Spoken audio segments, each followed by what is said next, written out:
Peace, love, and prosperity. Your favorite independent podcaster here, Willmatic TV, reminding you that everybody can't go, but everybody is welcome. The E.B.C.G is a non-discriminatory platform. Everything discussed, disseminated, divulged, and dissected are for the sole purposes of entertainment. Enjoy the show.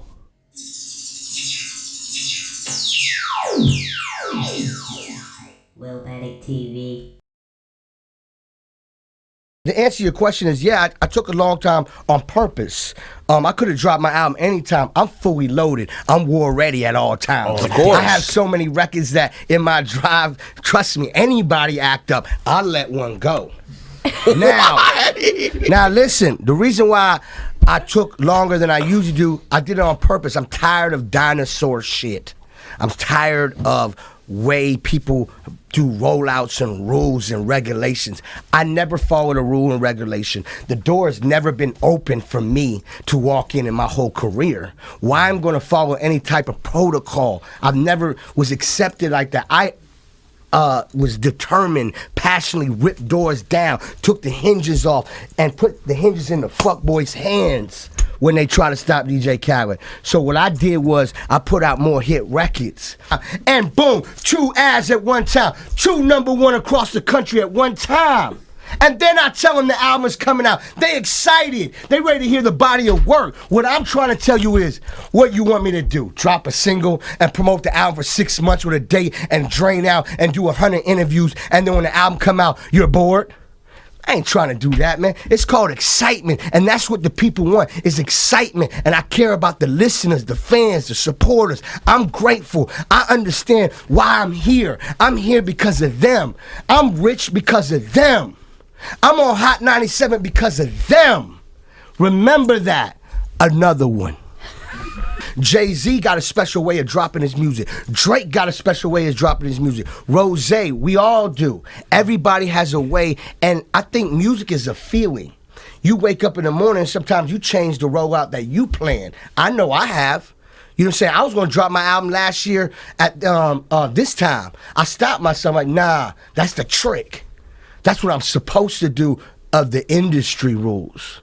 Nah, I ain't doing that. I'm giving my fans more music. And if I got to make them wait, I promise you the wait was worth it. You see what I'm saying? Now, when you drop something and they expect something to drop and you drop something later, it shuts all the talk down because it was worth it. It's called quality music, my brother. Some of these people know my story and they don't embrace me. Their kids listen to my music. They listen to my music and sing it word for word. Why you hating on me? You ain't got love for me? Here we go.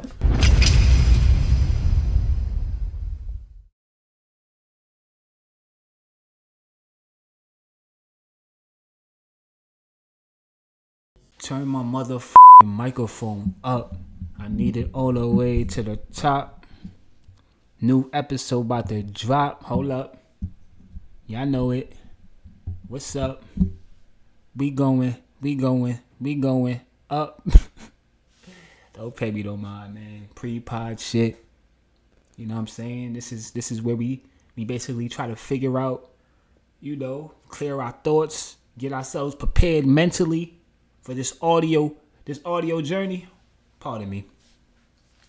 I'm about to start leaving all of my, I feel like there's such a thing as over producing something. You know what I mean? I feel like this is only just a podcast at the end of the day, right? I do tend to nitpicking. If y'all just see how many hours I spend basically on just, crafting, formulating, writing. I spent the whole day without saying words, fam, for this shit. Facts. Yeah. You gotta preserve your pod voice. I learned that. Yeah, I'm learning things. It's part of me. I haven't got my phone on Do Not Disturb yet. Look at me. I'm not even ready to do a pod. Am I? You know what's so crazy? Microphone check 1 2. Mic check. Willmatic TV. You already know what it is. Episode 59. Timbs and Backwoods. Yeah. I'm in that kind of mood right now, if you catch my drift. I know it's hard to really engage in the conversation because you can't see my face, but you hear my voice. You hear my voice. And I want you to pay a close attention to every goddamn word that's coming out of my mouth. And I know you are. I know you are. You better be paying attention, fam. I hope you got your notebook, your docket, your pen, your pencil, your erasers. Because you probably going to have to erase half of that shit you wrote down. This is literally pre-pod. I don't even got the bomb ready. Hold on, man. Let me drop the bomb again. Yeah. So, what we doing, man? Let me see. I just feel like, I don't know, man. I'm just at a point right now where I'm clearly, you know how they say, your biggest challenges will start coming your way once you start getting closer and closer to your destination. Or not even necessarily your destination. Because at the end of the day, what is success? Success is an endless goal, right? Success is what you make it ultimately, right? For some people, success is just getting up and rolling out of bed in the morning without being in severe pain, or, there's so many different things that people deal with. We all have different challenges, different obstacles in life. And I didn't even really intro this episode yet, but for some reason, I just felt so compelled to come on this microphone and talk my shit. WILLMAT. I see. You see. We all see. Y'all know what this is. What they really trying to do, Yeah. People know I ain't no games, but I hope they hear me though. Yeah, look, my head hurting, my breath funky, is how I'm living. No fat form, my pockets sitting on Russell Slimming. I'm bright skinned, but I'm still not a pretty boy. The girls love me though, even in your city, boy. I take an aspirin, I brush my teeth and do a show. I'm good now, way better than 5 months ago. I hate how most the rappers in my state is locked up. When they come home, they gon' say, when this dude popped up. Louisiana rollin', it's time to make the whole USC like a Trojan. And I done told them that they gon' need protection, cause ain't no more passing on me. Straight interceptions. I'm teaching lessons like I was back in the classroom. First rule, don't look at your competition, look past them. I'ma smash them, you can ask them. Feel the passion, cause right now I'm feeling like it's my turn. Yeah, you ain't gotta like it, homie, but hand it to me, cause it's my turn. And I know, and he know, and she know, and we know, they all know it, homie. It's my turn. And if you feeling like I'm feeling, won't you go and let me know, come on. It's my turn. Yeah, you gotta feel it. Yeah, love. I turn on the radio and what do I hear? Nothing but blah, blah, blah, all up in my ear. These dudes getting paid, yo, tone, I need a beer. Blah, blah, pushing vinyl when we still right here. These underground shows don't do it for me.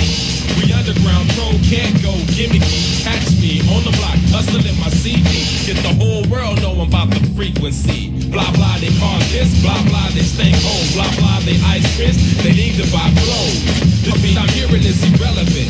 They must be recording hella been. If not, dude, they better quit. I'm here to sever off the heads of you imitators. Kids need motivators, not pencil players. If your rhymes are poison and use minds, listen to this cut 5 or 6 times, cause you blah, blah. Motherfucker, blah, blah. Man, I'm so tired of your blah, blah. Check it out. It's amazing what is accepted as cold. Don't understand a word cats say at live show. No rep control, stage presence or delivery. Dudes sound like they need put out their misery. I'm high pressure water to fire. Leader of a black empire, hell I am the messiah. I had an E.B.C.G awakening, rebirth. Plan to take back and reseed earth. First things first. Everybody Can't Go Ground me in podcast. the land where they found me. Surround me with MCs that are astounding. By now, we should be on top. The world can refuse our five of hip hop. You ridiculous MCs, you sound like slops. Take them garbage ass lyrics to be on pawn shop. Be it this year or next, my shit'll drop and that blah blah boy will stop. Yeah.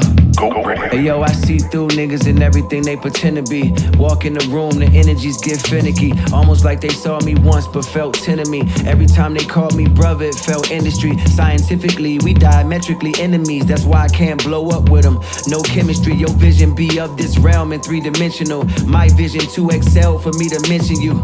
Pitiful, they gave dumb niggas the script to a movie called Let's Make Bum Bitches the Shit. That bitch say she playing a card with big dealers. In a room full of lopsided hips and lip fillers, I feel lost. So-and-so say we should work on such and such. Lie to my face, smile at me, then peel off. I'm sick of this fascination that being real is a ridiculous math equation. Ask my nigga CB. Every time he see me, I handshake, hug him, and whisper affirmation just to build him up. When heroes empty, ain't nobody there to fill him up. In this generation, Wolverine couldn't heal enough. And since dying ain't in the plan, at any given moment that iron come out my hands, I move sharp. Zone to a daydream every time you talk. We all know you 8 balls for table position. How could you play the position like you a pool shark? If demons from my past surface and make the room dark, don't show the other side, but my glow is a moonwalk. Your frequency too low, you throwing my groove off. I move off intuition and built my intelligence. I never forget shit, let's deal with the elephant. Irrelevant niggas want impact and presence to the niggas they clout chasing. Spin back and test it, check it. I give it a week tops for some Jordan 3s drop and the rest in peace stop. Then it's on to the next nigga in the streets pop. They lay on the ground, tequila nigga and squeeze shots. Sheetrock don't stop, no bullets when they outside your crib. Niggas pay rent but stay screaming who block it is. Every little step I take is too provocative, but hopping out that new edition is my prerogative. Gotta give 1,000%, that's how it have to be. Watch my nigga game lock in and cook up a masterpiece. If you asking me, fuck it, it's my diary. My life ain't never been easy, you inspired me. That's the homie from the west, room full of rap niggas, and he told me I'm the best just to pick me up. When a hero empty, ain't nobody there to fill him up. Now I came to X-Men out and see what's really up. Cause when that GPS freeze and I can't navigate through my PTSDs, I tap back into the Royster 5.9s, LUPEs, and the Wheezy S please. I'm a classic veteran, rap methamphetamine back when I was really backpacking, rapping and peddling punchlines. Competitive crunch time, stuck in that lion cage in my head, it was lunchtime. It was said once upon a time, the feds in the one time was tracking my every move. Must have been my dope boy click with the heavy jewels. Don't give us a reason to go dumb, we already fools. Insane street hustlers, ambition, I'll never lose. Never turn my back on my folks, from the fiends on the lean, cause it's niggas slinging cracks or the dopes, cause we broke with our backs to the ropes. Everybody and his pace is Can't long Go. gone like the last of his hope. On a high speed chase, cause he smashed on the gas, did the dash on the pole. How fast can you go without rapping the pole? What's the stats, what's the pose of a void in the path, getting blasted in smoke in the casket. Nigga really surpassing his goals till it's mastered. Then you see him advancing his roles with his passion. We rarely get a chance to promote how we capsize, but we climb back in the boat. If it's bad times, weighing on your back, you can't cope. Put that symbol on the moon, not the bat, but the goat.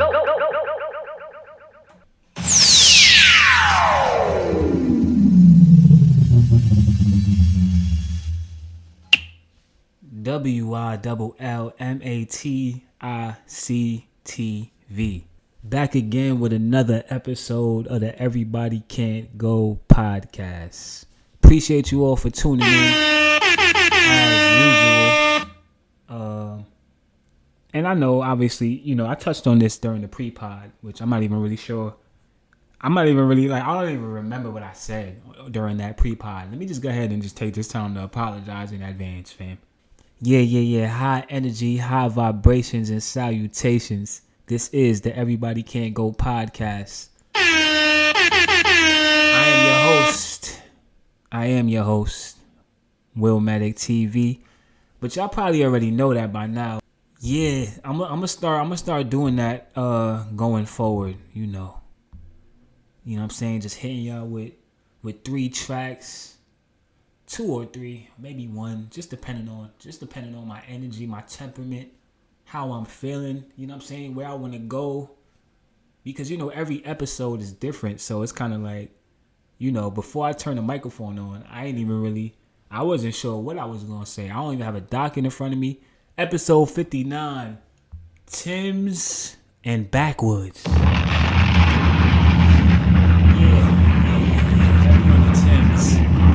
Heavy on the Timbs, by the way. Big New York energy. I'm just feeling real optimistic, real energetic, fam. You know what I'm saying? That's all I could really say right now. That's all I could really ascertain. Yeah, nah, I'm something like the New York City weather at this current moment. You're not really sure what you're gonna get with me. You know what I'm saying? Like you might have looked at the app and it might have told you there was a 20% chance of precipitation, but realistically, fam, when you're treading these podcast streets, my you might want to travel with an umbrella. Cause listen, fam, listen.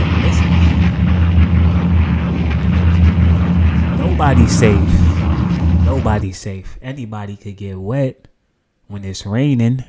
Speaking of these podcast streets, the iHeart, podcast awards took place. That was on Monday.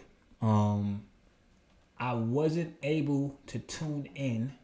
However, we do live in the age of the internet.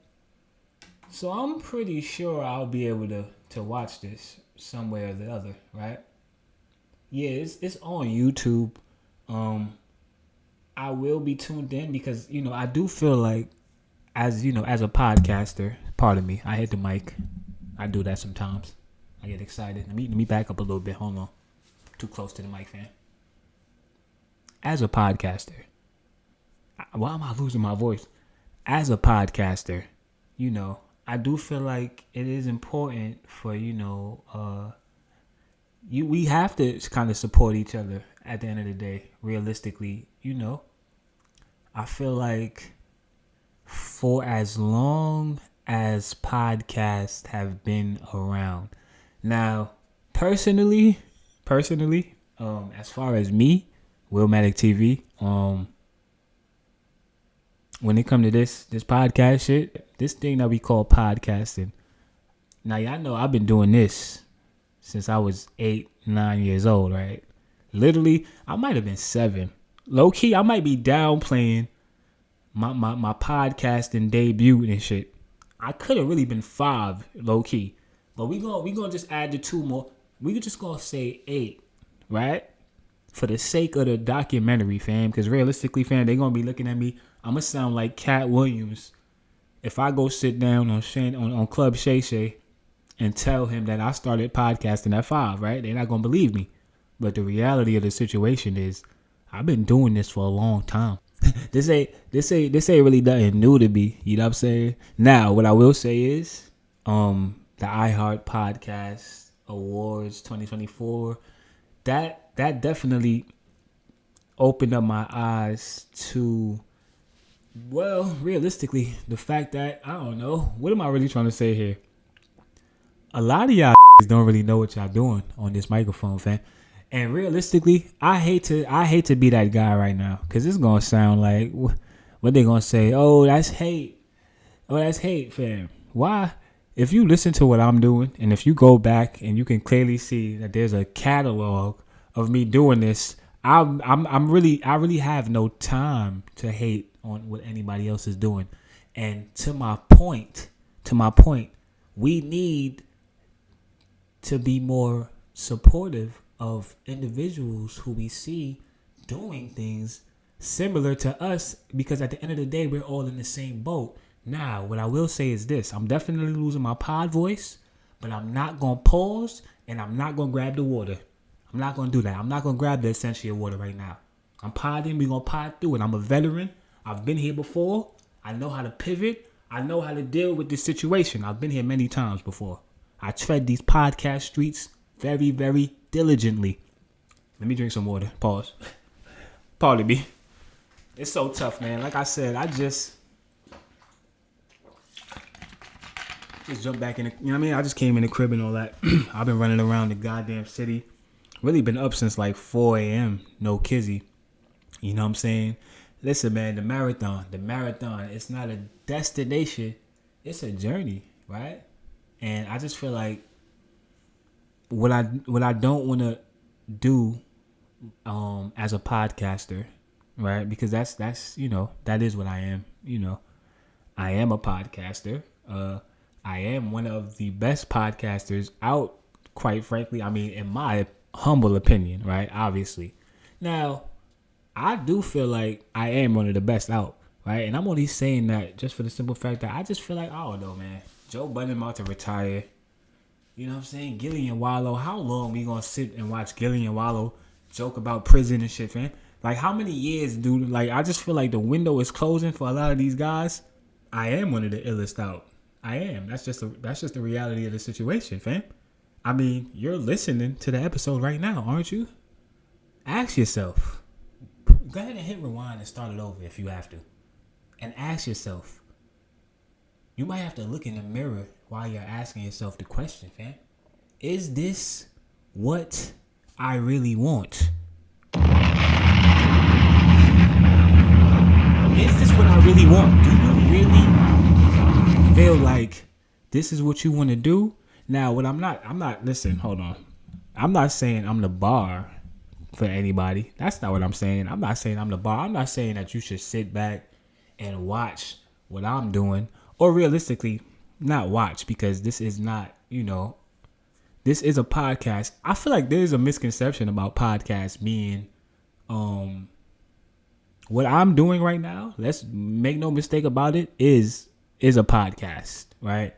There is a misconception, I feel like, where I feel like Joe Budden kind of hurt the game, man, because what happens is an individual such as Joe Budden, because he obviously we give Joe Budden the credit for being the podfather, right, of all of us at the end of the day. I told you I've been doing this since I was 8, so it's kind of hard for me to really say that. But reality of the situation is nobody, that's not documented, right? What's documented is that Joe Budden has been, the face of, for the most part, and I'm going to cringe while I say this, but, urban podcast. Is it fair to say? Because realistically, fam, and that brings us back to this iHeart Podcast Awards that took place yesterday. Wasn't even aware of it, which is kind of crazy, right? As a podcaster, I feel like I should be tuned in to I'm low-key offended, if I'm being honest. No invite for the E.B.C.G podcast to the iHeart. Like, that's kind of crazy to me. Like, damn, son, where'd you find this? I'm only on my 59th episode independently. Literally edit, record, produce. I'm a jack of all trades, fam. I'm wearing every hat by choice, obviously. I don't really have the budget right now for staff. You know what I'm saying? So obviously, other things have to kind of take place in order for us to really take things to that level, if that's even the goal. Because realistically, like I was saying before, I feel like there is a misconception about podcasting kind of being this big budget, overly produced, overly hyped, I just feel like a lot of creativity is lost. I'm losing my voice, but a lot of creativity is lost these days. When you sit back and you look at the landscape, it's just kind of like, damn, fam, it's hard to get inspired. I watch everything, by the way. I literally, like, what y'all have to understand about me. And I'm ranting and raving. It's so crazy. I didn't even look at my docket. Like, I forgot about my docket. Like, I might not even touch the docket this episode. Yeah, YouTube, I got the podcast over there on YouTube, Spotify. I'm on all DSPs, but that's besides the point. You know what I'm saying? That's besides the point. iHeart. Because I feel like personally, so let's see. I'm obviously being trying to create content, right? I'm doing the podcast. I don't have a docket, right? Wasn't even going to really record anything because, like, you know, listen, man. Y'all know I listen to every episode I put out, right? So, realistically, I kind of been listening. I've been stuck on episode 58, if I'm just being honest, fam. Realistically, sometimes I become my biggest fan. That's just the reality of the situation. And I could get stuck on my previous work. I damn near went back to episode 1 last night, right? But that's a whole nother story. I definitely enjoy the playback because obviously, you know, and anybody that's doing a podcast, you probably can relate to this. Well, I know you can't see me. Which I want me to paint the picture for you, fam? I can paint the picture for you. Like, I'm a painter too, fam. Like I said, jack of all trades, fam. I'm sitting in the room. To the left of me, there's some socks that I washed. I hand washed some socks this morning. So I got them hung up over the, you know, in the closet is a bar. You know, you got your, so you could put the hangers on it. I put the socks over that, right? So I ain't gonna hold you. I got the Kush burning right now. So low key, I use Tide and all that. I'm sitting over here. I got some Pringles, man, that I just got. They got a sale in Target right now, fam. Can you believe they got Pringles 3 cans for $6 in Target right now, fam? Get it while it's hot. Because once you pop, yeah, I know how this shit go. Hold on. They think I'm capping. Yeah. You can't see me, but you can hear me. Yeah. Let me slow down. I'm going off the rails.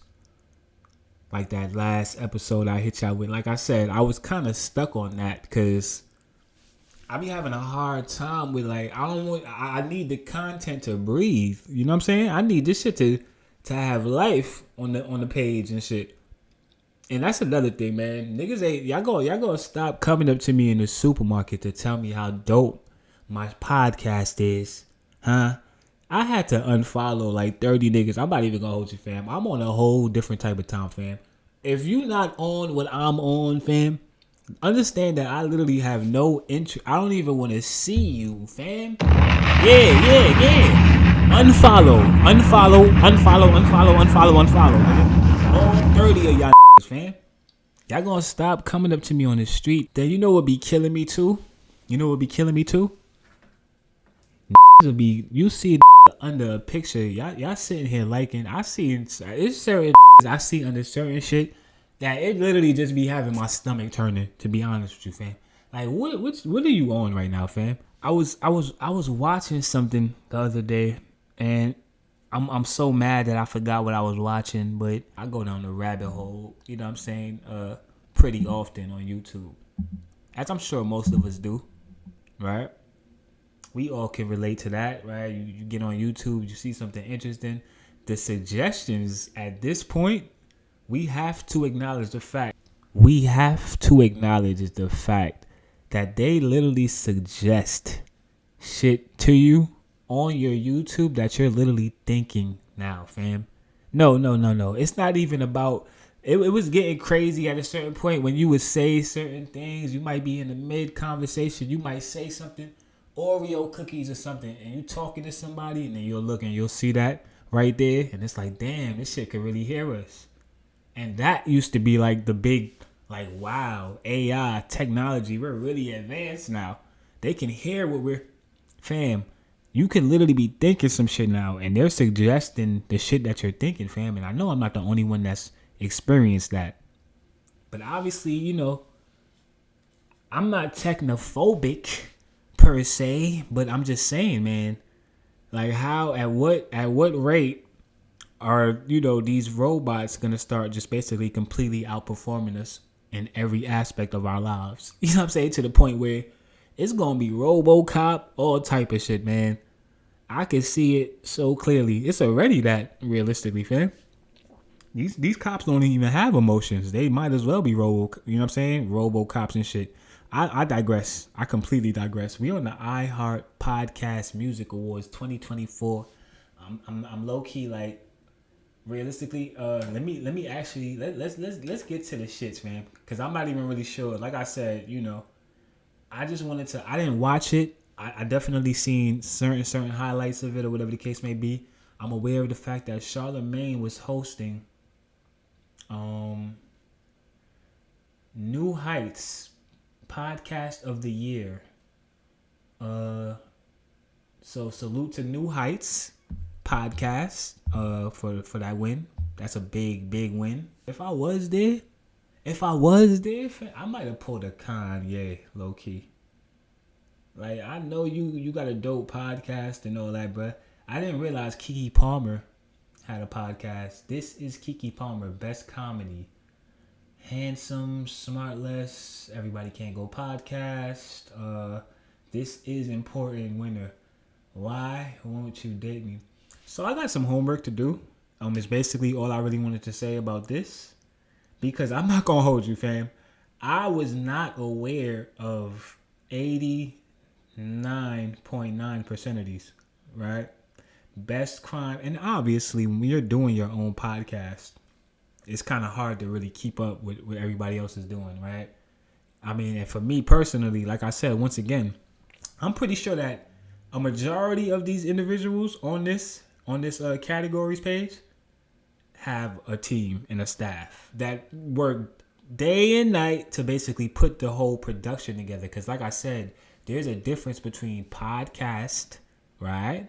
Podcast and basically television show. Ultimately, a lot of these podcasts, quote unquote, are really just short, series and television series.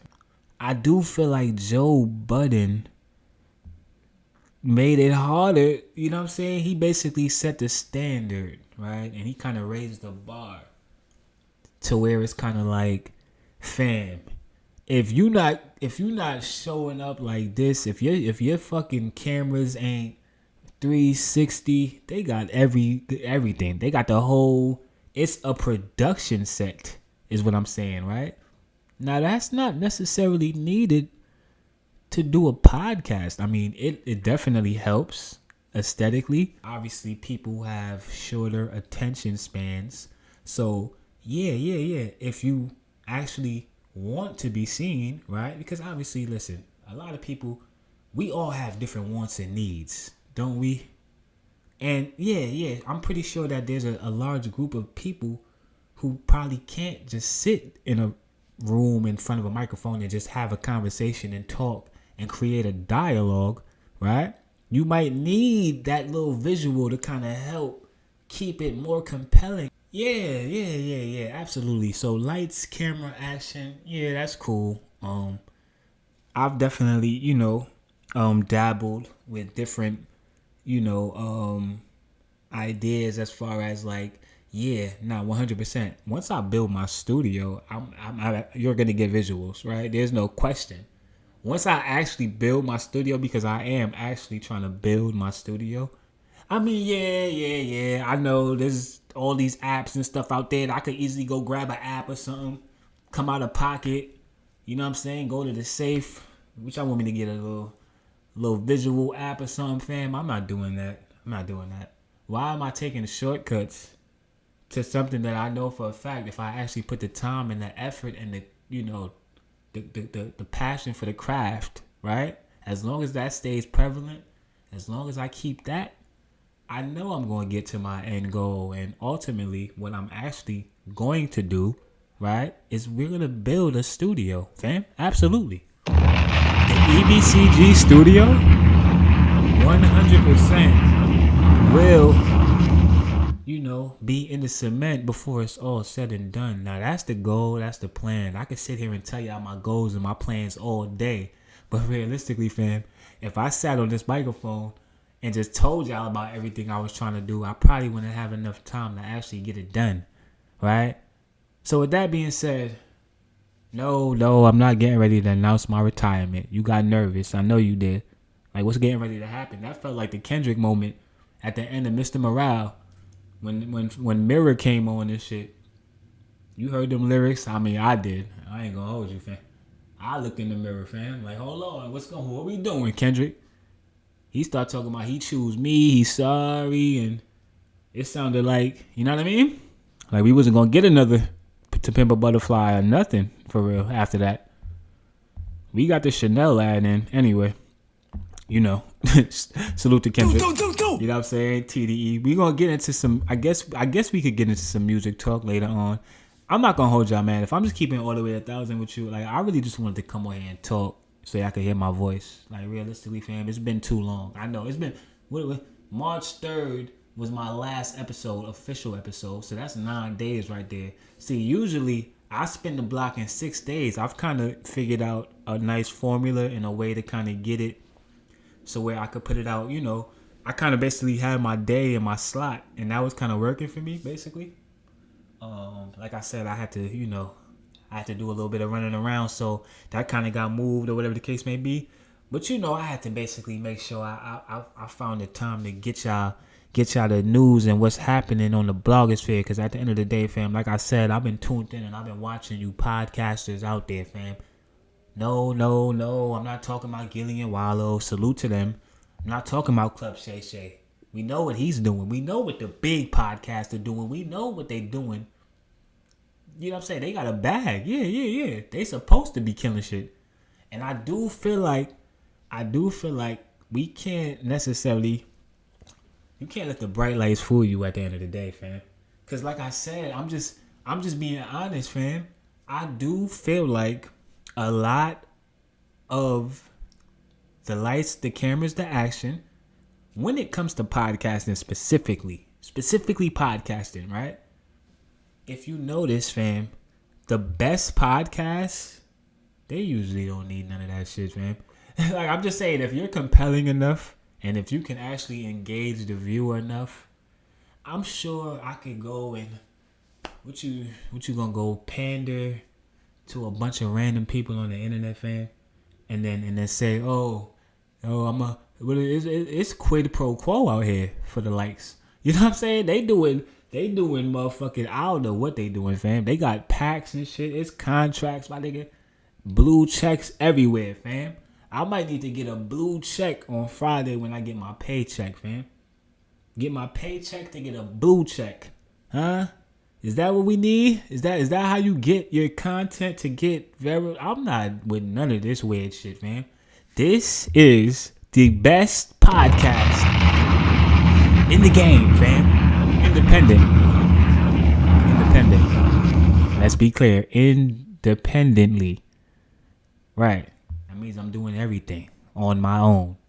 I don't need to go, you know what I'm saying, grab this guy over here or that person over there because they got a little, you know what I'm saying, they got a little bit more clout than me. So I just need a little clout right now. So I'm going to go ahead and go, let me get some clout. Everybody just want clout, fam. Can we focus on the craft? At some point, we have to have the conversation about who is actually out here focused on the craft. At some point, though, I do have to actually get to the docket because I feel like we could have had that conversation for the rest of this episode, fam. I'm not even really sure when this shit would have ended if we would have continued to have that conversation, right? But focus on the craft, man. iHeart Podcast Awards. The big winners. Are we off this? Because I feel like I'm just rambling at this point. I don't care about this shit. Realistically, that's the real take. Yeah. I had to pull it up and make something happen. You know what I'm saying? Like I said, I have no docket right now. So I gotta be creative. You know what I'm saying? Realistically. I do feel like Club Shay Shay, best sports podcast. Salute to Club Shay Shay for that win right there. Definitely had to take a moment to acknowledge the big homie OG Uncle Shay out here really cleaning the fuck up, man. Now that's somebody who I respect when it comes to this podcast shit. And even though I've been doing this longer than Shannon Sharp, realistically, fam. Yeah. When I first started doing this shit, Shannon Sharp was still active on the NFL. He was on the gridiron, fam.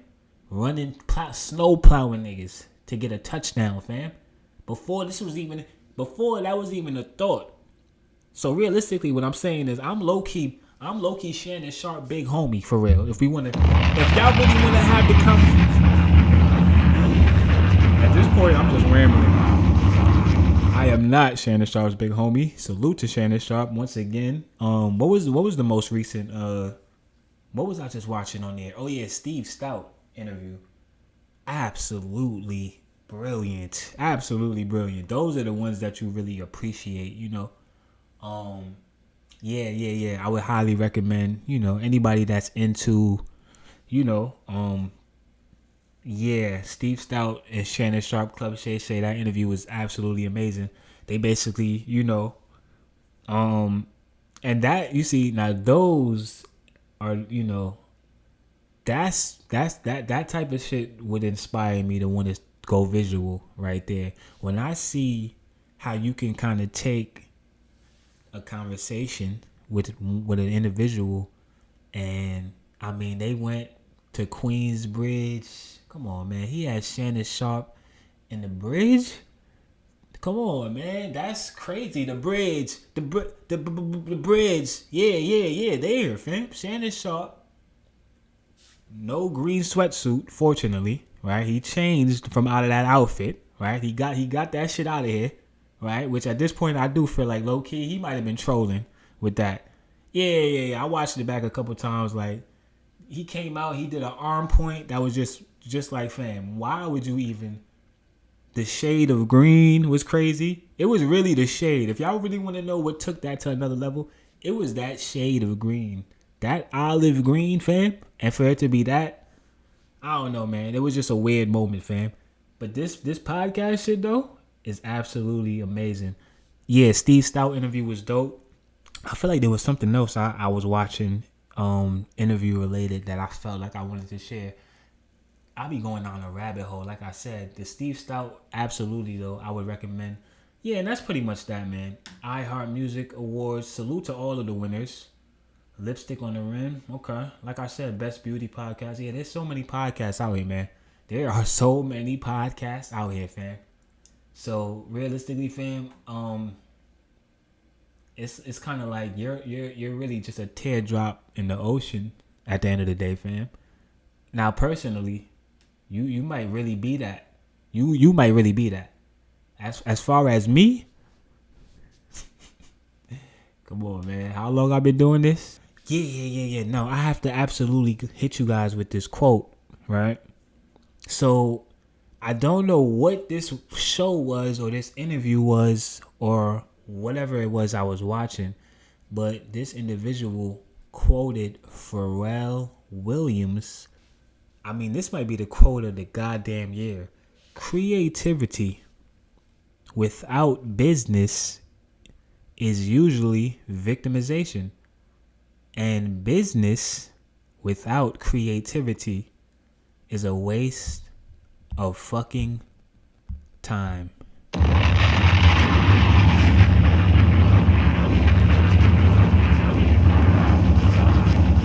Nigga, that shit hit me like a goddamn bomb, fam. Like a flex bomb, more specifically. That shit has to be. I mean that. All right. So basically, I guess let me add that. Yeah. We'll just create a segment out of that in real time, right? So we'll call that this week's I don't know, quote of the week. Y'all see me creating in real time? Yeah. That's this week's quote of the week. Absolutely. 100%. I mean, obviously, Pharrell Williams, brilliant music mind, but then also just a brilliant individual. And we were just talking about interviews, and I would definitely, I already recommended one interview.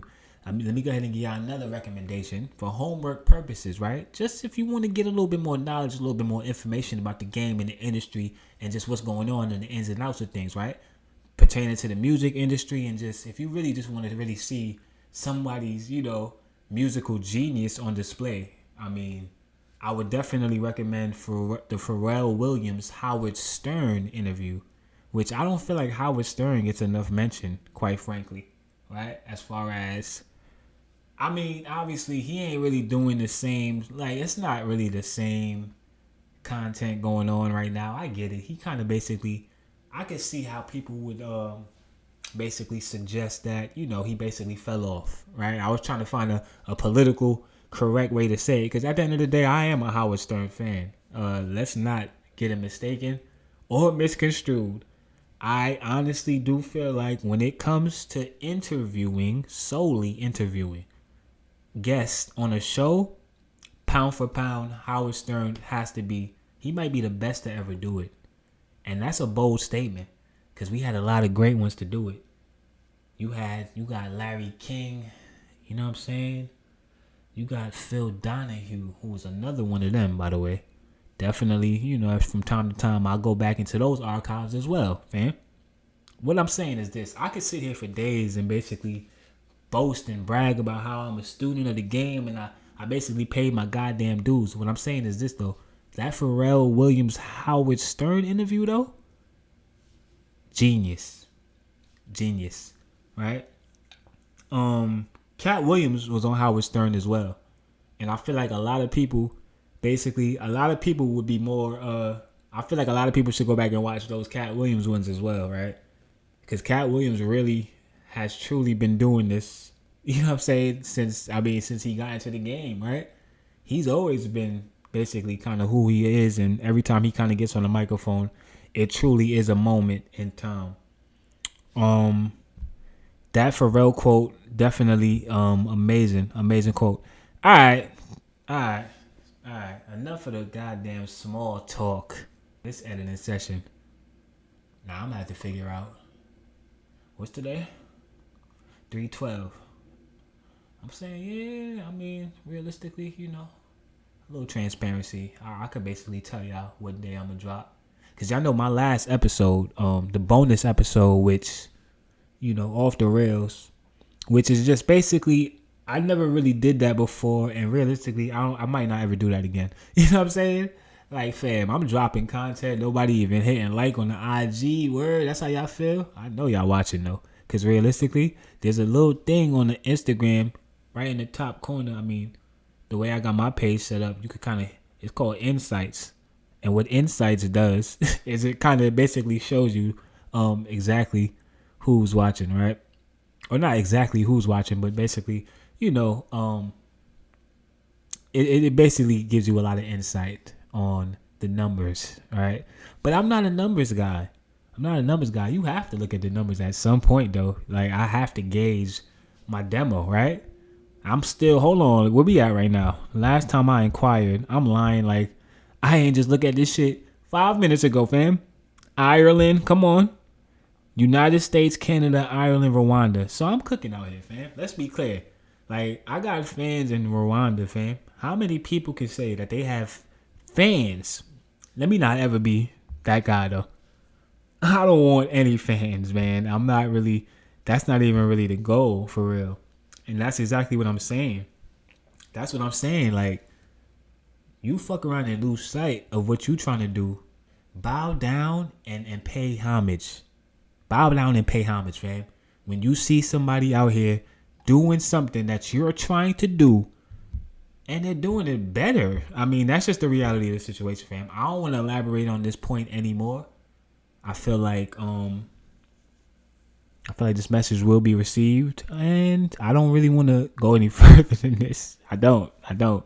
Because you and me both know. Come on, man. Who should have really been hosting that show? I ain't going to do that. You see? Because I get into, I start going down the rabbit hole in my thoughts as well, right? Not just YouTube, nigga. I remember shit. I know, nigga. Where we at, though? I feel like, yeah, Off the Rails, episode 58, the bonus episode. And the reason why I did that, not that I feel the need to, explain myself, right? I move when I'm inspired to move, right? I don't move at the sound or the beat of anybody else's drum. What kind of man would I be if I allowed another human, another individual, another flesh and bone being dictate and determine what my next move or not, lack thereof is going to be? You see, what happens is we're living in a time and we're dealing with basically a generation. And I don't even know if generation is the right word, right? When I speak on society, right? There's a lot of self-loathing currently taking place. And I mean, I don't have to really elaborate on that, do I? Just take a look around. I'm just saying, I'm counting more followers than leaders these days, you know? And, you know, I guess that's to be expected. I mean, that's kind of, they've kind of figured out a way to basically maybe all that shit that Ryan Garcia was saying was true, right? I mean, he's going live on Twitch at this point. On Twitch. He on Twitch. He twitching, his face twitching, he on Twitch and he's twitching. Think about that. I just thought of that in real time. Come on, man. Come on, iHeart. Best comedy podcast where, bro? Stop playing with me, fam. Hold on. Air horn me up, though. I can't find it. Hold on. Where we at? I didn't get to the air horn fast enough, but god damn it, that was pretty quick right there. Sometimes I do that, you know what I'm saying? And I impress myself. So yeah. Let me go ahead and double tap me real quick. Bop, bop. Yeah, let me double tap me and all that, right? What is the significance in the double tap? Because I feel like and basically I feel like this ties into my point that I was getting ready to make about society, man, and just how we've done such a thorough job, or they have done such a thorough job, whoever they may be. You don't know, I don't know. You might know something. I don't know anything. Let me just say that. Willmatic TV. I don't know anything. I am not your savior. I don't want to save the world. I am not a revolutionary. Okay? Never thought I'd say this, by the way. That was actually like a moment right there. Hold on. Drop the bomb for that. Revolution will be genocided. Nigga, this is a genocide. I don't know what it is. Like, it's not looking too promising though. Right? And I was just on the train on my way home, and you know, this older lady, God bless her, you know, she's standing up and she you know, she was basically reading. Y'all know how, you know, they come on the train and they read the scriptures of the Bible. And this lady, I mean, I was in awe and amazement of the fact that this lady did not stumble one time. She stood in the middle of that train, fam, and she did not hold on to anything. That is a whole fact. This lady might have been 75. I'm not really sure. You know, you're not supposed to guess a woman's age. It's disrespectful. But she was clearly an elderly woman. I actually was going to get up to give her my seat. She denied it, right? So I'm already kind of like looking at her like she on some other shit, right? Like, but it was obviously because she was getting ready to give a sermon in the middle of the train, right? But she really wasn't even moving. It was kind of, I was really impressed by that. Because I be, you know what I'm saying? Even me, myself, like, I'm a pretty athletic guy. Every now and then, I might stumble a little bit. You know what I'm saying? She did stumble one time, fam. I'm not really sure how I got there. I want to apologize if at this point I'm just jumping all over the place. But you know, this is like a roller coaster. This podcast experience for you, when you tune into the E.B.C.G, man, you just best to buckle up and hold on and enjoy this ride. Pause. I got to be real cautious about everything I'm saying now going forward. I got a Timberland boot as my cover. Y'all probably don't know that yet. I ain't edit anything. Alright, so I feel like let's just delve in. Because I'm low-key overwhelmed at the amount of... So basically what I did is I screenshotted a bunch of things that I wanted to basically potentially get to. So we'll start with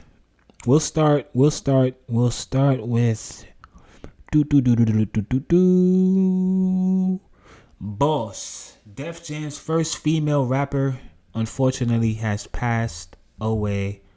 I want to say here at the E.B.C.G podcast, Willmatic TV, we send our deepest and most sincere condolences, you know, to the family and all of her peers and, you know, all of her friends.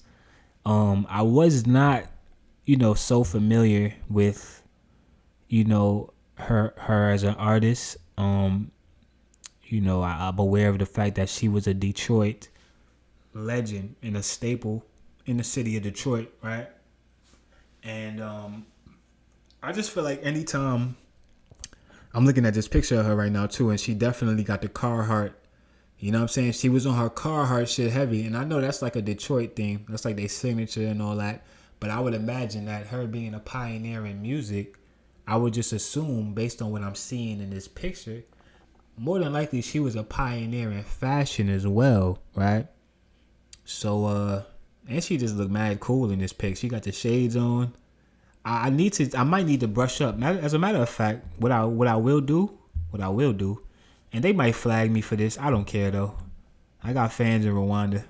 Shout out to my fans in Rwanda. You know what I'm saying? The E.B.C.G, they not going nowhere, man. I'm just saying, if you tune in to one episode, you're probably not gonna go anywhere, realistically, man. If the goal is to like enjoy a podcast, like if you're into that, right? I'm just saying, like you can't really miss with the E.B.C.G. Now we can't say that for everybody, right? A lot of this shit be lights, camera, action. The lights be so bright, the light blinding me. I can't see. You talking over each other. Like, it's too much going on, fam. Some of y'all need to really have a real sit down and basically come up with a transcript and a formula and a format, fam. What happened to formatting, right? Man, you watch some of these goddamn podcasts, man. These niggas talking over each other, fam. No respect for the co-host, fam. You talking over the co-host. You looking off to the side, off camera. It's people off camera. You can't see them. They talking. It's a mess out here, fam. I'm just going to take my time and build this studio. I'm not in any rush to get on camera and look goofy and look crazy, fam. That's what they want. They want you to get the camera and do the visual shit so they can sit back and what? But y'all going to sit back and eat popcorn and watch what, fam? Shh.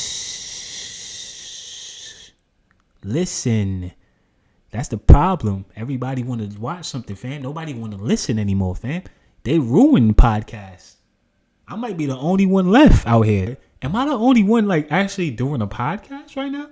Am I the only one aware of the fact that a podcast, by definition, is a digital audio file made available on the internet for downloading to a computer or mobile device, typically available as a series, new installments of which can be received by subscribers automatically. Now, I don't got no subscribers yet. You know, inshallah, listen, a couple more views, we right on our way, right? And like I said, I ain't really necessarily a numbers guy, but I am a numbers guy, if you understand what I'm saying. And just know that, I mean, if I get one subscriber, that's going to be a celebration. Understand that I'm literally not that guy. You understand what I'm saying? So for me, it's just kind of like, it's more of, and the best way for me to describe it is, you have certain artists who, when they perform on stage, they're more comfortable. I heard Kendrick speak on this. I feel like this might have been on the Howard Stern, this might have been a Howard Stern interview as well, which by the way, Howard Stern, let me just send a brief message. Let me just send a brief message to Sirius XM and Howard Stern. Release the goddamn Kendrick interview in full. Do. What are we doing, fam? Do. I can't tell you how much I watched. They put out like clips. They put out these little 3-minute clips of the interview, basically teasing you. The interview looks like it's really, really good, and I'm so hurt that I can't watch that. I really am. I've considered getting a goddamn Sirius XM, fam, for that interview. That's a whole fact. I got it, and I'm not even really sure. Like, I feel like I got it, and they kind of basically finagled me and finessed me. Like, I got a subscription, right? Long story short, and I'm not really sure what happened, but they didn't give me access to like the full library. It was like one of them weird situations where it was like, nah, you only get limited access. You ain't really a member for real, but y'all still charging me at the same time. Then I had to go send an email, and it was a whole long, drawn-out process, fam. And I just got discouraged, and I ain't really want to watch the interview after that. Shit, last night I had a little scare in bed overnight, fam. Well, I woke up, and I'm not sure if I was having a nightmare or what, bro. But it basically felt like, when you basically, what do they call that? Sleep paralysis. But then I had it with like a different, like my nose was stuffy at the same time. It was crazy, fam. I felt like I was literally buried under the ground or something, fam. Couldn't move, couldn't breathe. I'm trying to breathe. I couldn't even breathe. Like, it was crazy, right? So like it was like I had to get up. I ain't really had no choice. You feel me? Paralysis or not. So I completely digress at this point. One more time. Salute and rest in peace to Boss, Detroit legend, and Pioneer. We're gonna stay somber here for just a brief moment. Unfortunately, we do have some more unfortunate news.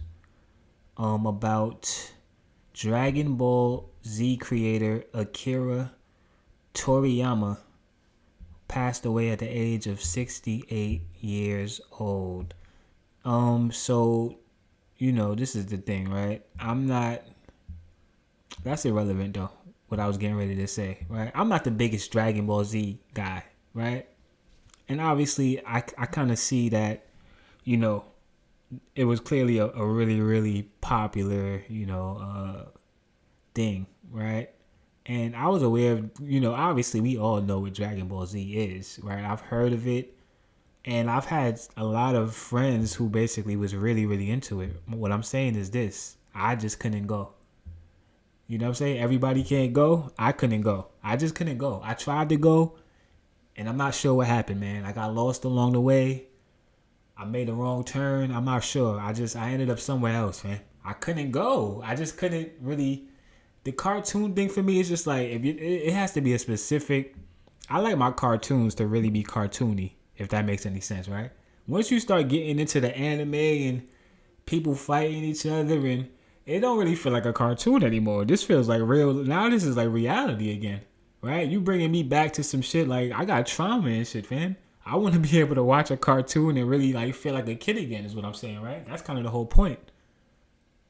I'm dragging this out way longer than I need to. Rest in peace to the creator of Dragon Ball Z, who was a genius. Okay? That's the reality of the situation. And that's really what I wanted to just basically say. I feel like obviously this gentleman created something that, man, you want to talk about hitting it out of the park creatively, right?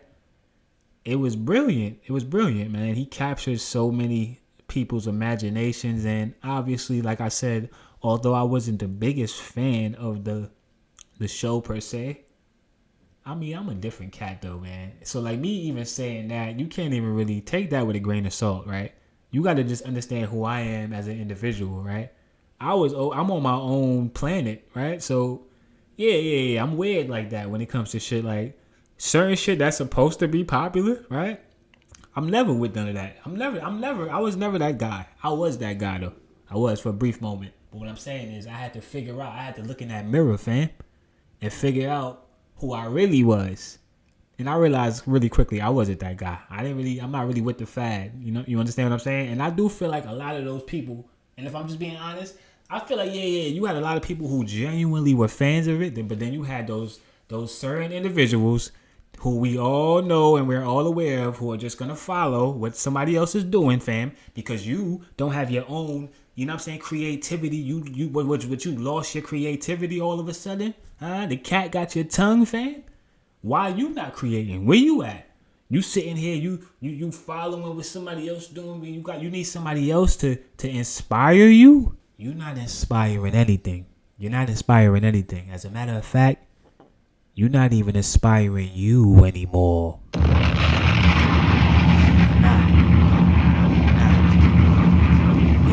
glaringly obvious, and it's actually painful to watch and painful to see. And can you imagine? Can you imagine somebody losing their vision to the point where now they basically your sole purpose in life now is to basically try to hinder somebody else's vision. Now you want to make sure that somebody else have the same results that you did. No. That's not an option. We saw you, and we will forever be able to use you as the blueprint of what not to ever do. Come on, man. Everybody can't go. At this point, where did we go after this? How do I follow that? Let's delve through some sports real quick. Let's just fly through some of these right here. Okay, let's see what we got here, man. Breaking news: Ben Simmons out for the remainder of the season. This is crazy. This is crazy. And all I really have to say about this, obviously we're not laughing at the fact that a player is injured or hurt, right? We wish no harm, no injury on any player, right? And in all seriousness, I do feel like Ben Simmons' career at this point is over. I mean, I just don't see how many times has your back went out, bro? Your back is gonna just keep going out. You gonna keep throwing your back out in the middle of the goddamn season, bro? How old is Ben Simmons? Ben Simmons is 27 years old. This is a 27 years old man in the prime of his life and NBA career. This is so unfortunate that realistically, who just retired? Otto Porter? I mean, Otto Porter just retired. I mean, how old was he? I believe he was, obviously he had a little bit more time, at his craft, and he kind of, got to play out a couple of more seasons. But Ben Simmons at 27 years old, these back issues, these injuries, these long layoffs and extended breaks from the game, at this point, I just don't see what the point would be to continue to come back to play the game that's clearly not allowing you, to be your full self, to play at your highest potential, fam. Obviously, the back, it can get really, really tricky, right? And me, myself, I can definitely relate to back pain and back injuries, right? Which I feel like most people can, right? I've been working physical, hard labor jobs since I was 18, 19. You understand what I'm saying? On and off, right? So, and not to mention just being an athlete and, just basically being outside all day, running on the concrete. These things, this will contribute to a lot of wear and tear in the body, right? And if you're not doing the right things, and I feel like we spoke on this on the previous episode, right? But I mean, you can say this time and time again because it's something that I feel like we all should be taking heed to our health at the end of the day, right? I feel like we put a lot of people, myself included, every now and then, I'm guilty of basically, you might brush it off like, you put your health on the back burner sometimes just because the human body is so resilient that at times it could even be playing tricks on you, man. You might feel amazing, but in all reality, you know what I'm saying, you go get that CAT scan, you know what I'm saying, and there's probably a whole nother situation going on. What I'm saying is this: we should never be putting our health on the back burner. No puns intended. Ben Simmons, your back is burnt. Your back is burnt, pause. But your back is not, it's just not going to work at this point. You get nerve damage in the back. I've had nerve damage in the face, right? I got jumped in Yonkers, you know what I'm saying? That's actually definitely in the archives. You could probably go back and find that. As a matter of fact, it's not though, because it was on my SoundCloud. Anyway, hit me up on DM me for that if y'all want that exclusive. I got the original files. My point is this though: nerve damage is not something that, that's a very tricky, I can only imagine in your back and in your spine how that can be, basically a pinched nerve. Yeah, it doesn't sound too, promising for Ben Simmons in his career. At this point, my suggestion would be for Ben Simmons to basically retire from the game of basketball. You don't want to really be coming back and taking that kind of risk when you're dealing with an injury that's so severe.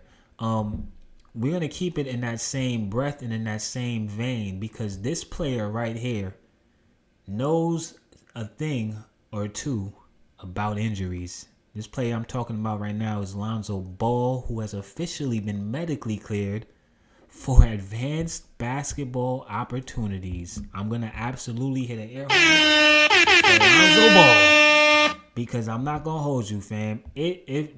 I can't wait. I might get tickets for that game. When is that game? When is Lonzo Ball going to get medically cleared to come back and play an NBA game, man? When is Lonzo Ball going to make his NBA return, so to speak? When is the last time Lonzo Ball hasn't played an NBA game Since Nate Robinson, I think the dunk contest. Like what? How many years has it been? How many years has it been? It's been years. We talking about like basically this. He like the Kendrick of basketball. He's the Kendrick of the NBA right now, fam. Every 5 years, Lonzo Ball will play a game, fam. Just like every 5 years, we would get a Kendrick Lamar album. There is not an album in sight, by the way. Yeah, I'm not gonna hold you, man. It's not looking. Listen, man, we still early in the year. But all I'm saying is, as of right now, from what I can tell, it's not an album in sight. But that Fall Off album is on the way. And J. Cole definitely confirmed and reminded us of that fact recently on stage. I'm not sure where he was, but he was performing on stage. Obviously, you know, J. Cole on tour. Big is the What tour with him and Drake. Or actually, I'm not even sure if that's still a thing or not. I was definitely listening to the Joe Budden podcast, and they basically, you know, they were basically alluding to the fact that J. Cole basically stepped down from the tour, right? In other words, he's no longer performing those dates with Drake. What I will say is this: I don't really feel like that's such a. I mean, they kind of had a theory, and they was kind of trying to. I mean, they was podding at the end of the day, right? Pod recognized pod.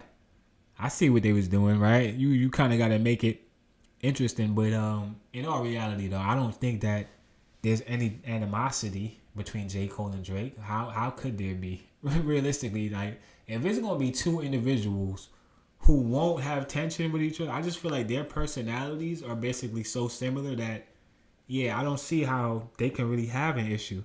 I think, isn't J. Cole married, right? So it's not a situation where you could basically entertain, oh, this might be over a female. Which I need to stop saying that word, by the way. Over a woman, okay? It's Women's History Month, right? Isn't it women's? Damn, I didn't even acknowledge the fact it's actually not Women's History Month, though. What is it? What is the actual term? It is Women's History Month. Yeah. That's what's going on in sports currently. I feel like everything else we kind of know.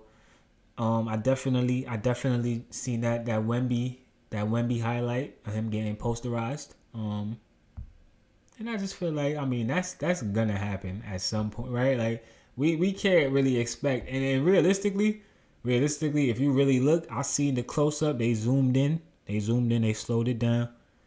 Boy really grabbed his whole arm. He really grabbed his sleeve and like pulled his arm away. He made sure to keep his arm away, basically. Like it was a whole foul. You can't grab my arm midair while you about to boom it. Like, so that's really what he did. He grabbed his arm. Wemby lost his balance and shit. You know, his arm is kind of like his equilibrium and shit. Like if he loses his arm in the air, he loses his balance. Apparently, he went straight down to the canvas. And it looks crazy on the playback, but in all reality, when they slow it down, he did grab his arm. Other than that, the parlays have been parlaying. And at this point, you know what I'm saying? I went crazy this weekend, man. Like, I'm not even gonna hold you, fam. I went really crazy. I'm not gonna elaborate much more than that. And realistically, if that might really be why the episode, I might have really, you know, let me have some transparency with y'all real quick. I actually did, in fact, record an episode, right? And I got to like 58 minutes, almost just about under an hour, right? Which to me, that's not even really, you know, that's severely below average for me at this point, right? I do feel like if I'm not giving y'all at least an hour, which at this point, that's gonna happen every time, right? I'm averaging an hour and 30. I feel like at this point, you know, for like my last 16 or 17 episodes. My point is this though, right? And that's not even like, what am I doing right now? Am I bragging, right? Like realistically, I'm bragging. Why would I? This is not like, I feel like podcasting. Yeah, but you do got to talk your shit a little bit though, right? That is kind of what this is all about, right? We talking our shit. Like, you talking your shit over there, your setup and your equipment and your, you know. And I'm over here, fam. I'm over here. And like I said, y'all might not be able to see me, but you definitely hear me though. Turn my mic up though. Are we good? Is my sound good? Is my quality, are the levels right? Huh? Cause y'all know it be a lot of, I don't know, man. Sometimes I don't even know what y'all recording on out there. It be sounding like y'all niggas underwater. Like, what are we doing, fam? Turn the mic up, bro. I can't hear you. It's bad enough that y'all not saying shit. Anyway, I digress. I do that sometimes. I was getting ready to. Yeah. We on basketball, right? We was talking about the Wemby posterized. Yeah. He got posterized. That's gonna happen, man. Okay, he's a target now. He's 7'8". He's standing under the rim and he's blocking everything, fam. He's getting triple double, quadruple doubles with blocks, all type of shit. So players in that locker room. The scouting report is there on the thing. They looking at it. They watching film and they getting pumped up and they getting excited. And you know why they getting excited, fam? Yeah, because they about to go step out there and they about to go be the guy. They about to go be the guy that's going to be able to come back to the bus, come back to the locker room, and be like, yeah, nigga. Yeah, I did that. Look, everybody wants to be the guy now to basically, it's kind of like, it became a thing, right? It's like a game. It's like a challenge now. Like, I got to posterize Wemby, fam. Son got it off. Like I said, I feel like he did some slick shit, grabbed his sleeve and all that. But it is what it is, fam. Realistically, if we just be in the park, Wemby got bodied, right? And you're getting laughed out of the park. The game is over in the park. If that happens in the park, if he grabs your arm or not, fam, that game is over with, right? You can't fall down on your back at 7'7". You know what I'm saying? That just looks crazy in the park, right? I can only imagine. My guy, and I feel like we've been talking about, like I said, man, this is just the year of greatness. This is the year of greatness, man. Mamba year, obviously. We started that off. We started the year off honoring Kobe, with the statue outside of the crypto.com arena, which I do want to briefly mention the fact that it has been brought to my attention by my producers over here in the studio. I'm getting word from my producers in real time. No, I'm not. In all seriousness, though, I researched and I read this. Kobe Bryant's statue outside of the crypto arena has multiple misspellings on it. Multiple misspellings? Fam, I'm not even gonna hold you. If I'm being honest with you, fam, I might could just do a whole 2 hours on this right here alone, fam. I couldn't be more disgusted and disappointed with whoever is responsible. Like, I'm not even gonna hold you, fam. I have to be that guy right now, fam. This is unacceptable. This is absolutely unacceptable. It is Mamba year, fam. You put the statue up there because he deserved it, fam. Whether it was Mamba year, whatever it was. We seen what he did, we know what he meant, and we know what that legacy meant, and obviously what his daughter ultimately would have done and what her legacy would have meant, right? So yeah, we were looking forward to this. This was a big moment for people who wanted to see this honor, this. How in the do you misspell anything on the Kobe Bryant tribute statue outside of the arena that he built, that he helped build? He helped build that arena, fam. You misspell what? Jose Calderon. They misspelled Jose Calderon's name, fam. I mean, realistically, okay. But I'm just saying, though, it's on the statue and it's visible, fam. So the fact that it's on this, you can't misspell anything on there. That's not perfection. That's not Mamba. And that what that tells me is that whoever was responsible for this, they need to be fired, man. And that's just the bottom line. You have to be fired for this right here. You ain't hear all them inspirational quotes. You ain't hear did you not see the ceremony? Did you not see Derek Fisher up there, Vanessa Bryant, Jeannie Buss? Did you not hear the stories? Did you not see the highlights? Are you under a goddamn rock? You're not inspired enough to have the wherewithal? I couldn't even imagine getting the call that I'm the guy that gets the distinguished honor to be a part of a Kobe Bryant statue, memorial, tribute, whatever my role is, whatever it is. Just know that I'm going to put 150% into whatever it is that I have to do. This guy didn't, like, what are you not looking at the name while you're putting it on the, it's a statue, bro. It's a statue. I'm really actually, like, low-key mad about it, though. And the more I'm looking at it, like, it's getting me more mad. Because it's just like, bro, how careless and stupid was this? I don't have the name of the individual responsible for this, but this is a travesty. I'm not even an LA resident, bro, and I feel disrespected. Like, I can't even imagine what the energy in the city is right now. And whoever that guy is, I hope he not out there, fam. Because Whack 100 and the Pyrus, they gonna want to see you, fam. That's all I'm saying. I'm not gonna say no more. I won't say any more than that. But just know that I just got off a Clubhouse, and shout out, what is going on over there on Clubhouse, man? I see that every now and then. I might pop my head in and one of the, you know what I'm saying? See what they got going on. It don't be nothing, man. It be a bunch of just Whack 100, you know what I'm saying? Giving them the gang politics and shit. This looks like, fam, are we still really?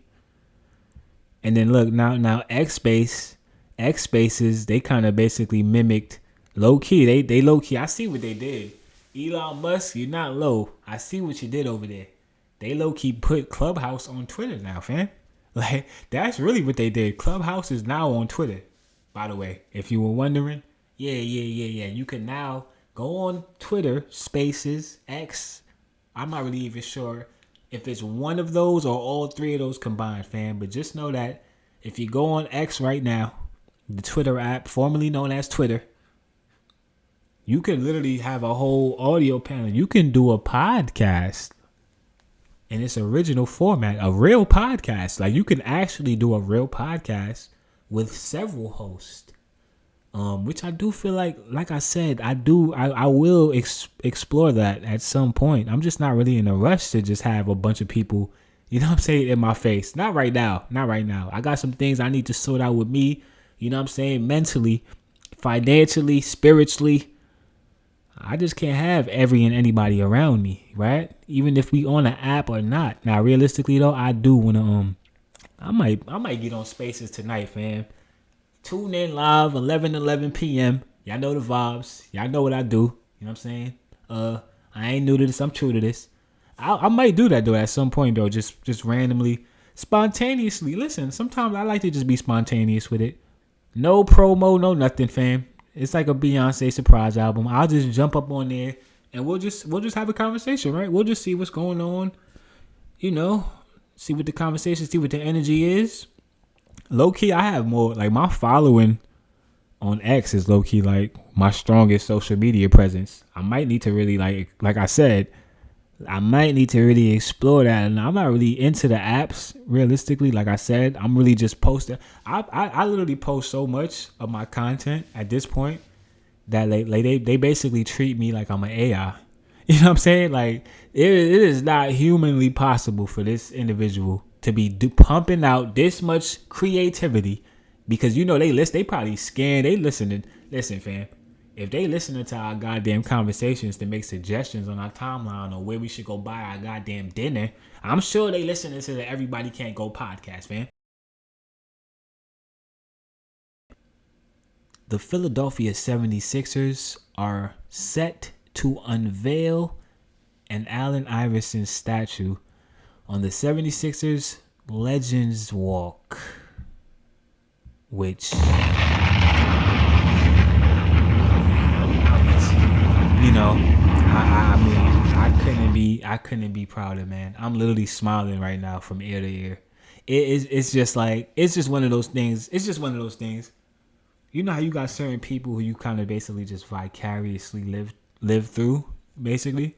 AI has always been one of those people for me. You know what I'm saying? So I genuinely do feel like this is amazing for obvious reasons. For obvious reasons, right? Obviously, my favorite player, you know, and that's all good and that's all great.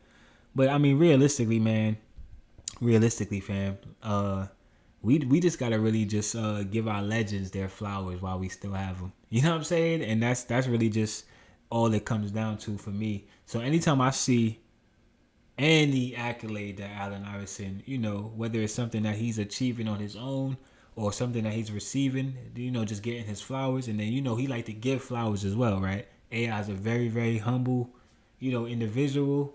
I feel like he was just on the big podcast with Shaq. Salute to them. You know what I'm saying? Not too long ago. And I mean, he's just such a humble guy, man. And it's just so crazy to think that an individual who's accomplished so much and overcome so much, just to see where he is today, coherent, aware, present in the moment. You know what I'm saying? It's just amazing to see. It really is, man. And obviously, not to harken back on the tragedy that occurred, but we were just speaking about obviously Kobe Bryant, and I'll be remiss not to mention the fact that we already know what that situation was with Allen Iverson and Kobe Bryant on the court, and how that rivalry ultimately grew and turned into respect. And I mean, listen, man, it's just like I said, it's bittersweet. Anytime we're speaking about basketball at this point, it's just always gonna be bittersweet, knowing that things kind of played out the way they did for Kobe. But he has his statue. Obviously, they hopefully they don't make the same mistake with this one. What they gonna do? They gonna give him braids, and the braids ain't gonna be braided the right way. He's gonna be like, what are they gonna do to mess up the Allen Iverson statue, fam? Y'all gonna push his hairline back too far? What are y'all gonna do, fam? Cause I do feel like there's a small part of me that does feel like some of this shit be like, people just be trying to like get clicks, bro. People just be trying to get clicks. And that's low key. That might be the title of my bonus episode if I choose to hit. If I spin the block with a bonus episode, which at this point I feel like, I don't know, man. We'll be at early in the week. Things happen on Thursday, fam. I'm just saying, if Thursday get too crazy, just know that I might have to hit y'all with a little bonus episode. All I'm saying is this: people be wanting clicks, fam, and people be wanting clicks, and people be wanting to give them clicks. And that's a whole nother conversation for a whole nother time, fam. And we gonna get into that. That might be the bonus episode. Hold on, sit still for that. Stay tuned. Keep the notification bell. All that good stuff, fam. This is the Everybody Can't Go podcast. You never know when I'm gonna drop exclusive content, fam. Because I am an independently ran, self-owned, black-owned alpha male. Gotta throw that in there. You know what I'm saying? No puff parties and shit. I will stay independent. Listen. If the puff party is the only option for me to like really scale, just know that I will never put out it. Like, if it come down to it, I gave y'all 59 classics, fam. Like, I'm cool with the 59 is what I'm saying. Personally, like I said, fam, I just went back to episode 1. Like, realistically, I'm a little, if there's one thing that I could, if I could change any one thing about basically, and realistically, I don't even really feel like this is a big deal, because I feel like it does allow you, basically, you get to see the growth, right? And I think that's super important. I'm all over the place. Listen. I do have to edit this at some point, right? So let me try to actually like get through these topics and all that. And let me stop going off on my tangents, all right? Which could be another potential episode title. Let me go ahead and write that down real quick. Tangents. What rhymes with tangents? We'll figure that out. Magnets? No, that ain't it. Tangerine. Pardon me. I'm just trying to create. Allen Iverson, yeah. Immortalized. I mean, he was already immortalized. The rivalry, Kobe, it's just so much. I'm just super, super proud, super happy. Couldn't be happier for Allen Iverson, who is set to receive a statue on the Philadelphia Legends Walk. And I believe, oh yeah, that's right, absolutely. He also had a street recently named after him back in his hometown of Newport News, Virginia, which that's obviously, super, super, super incredible, right?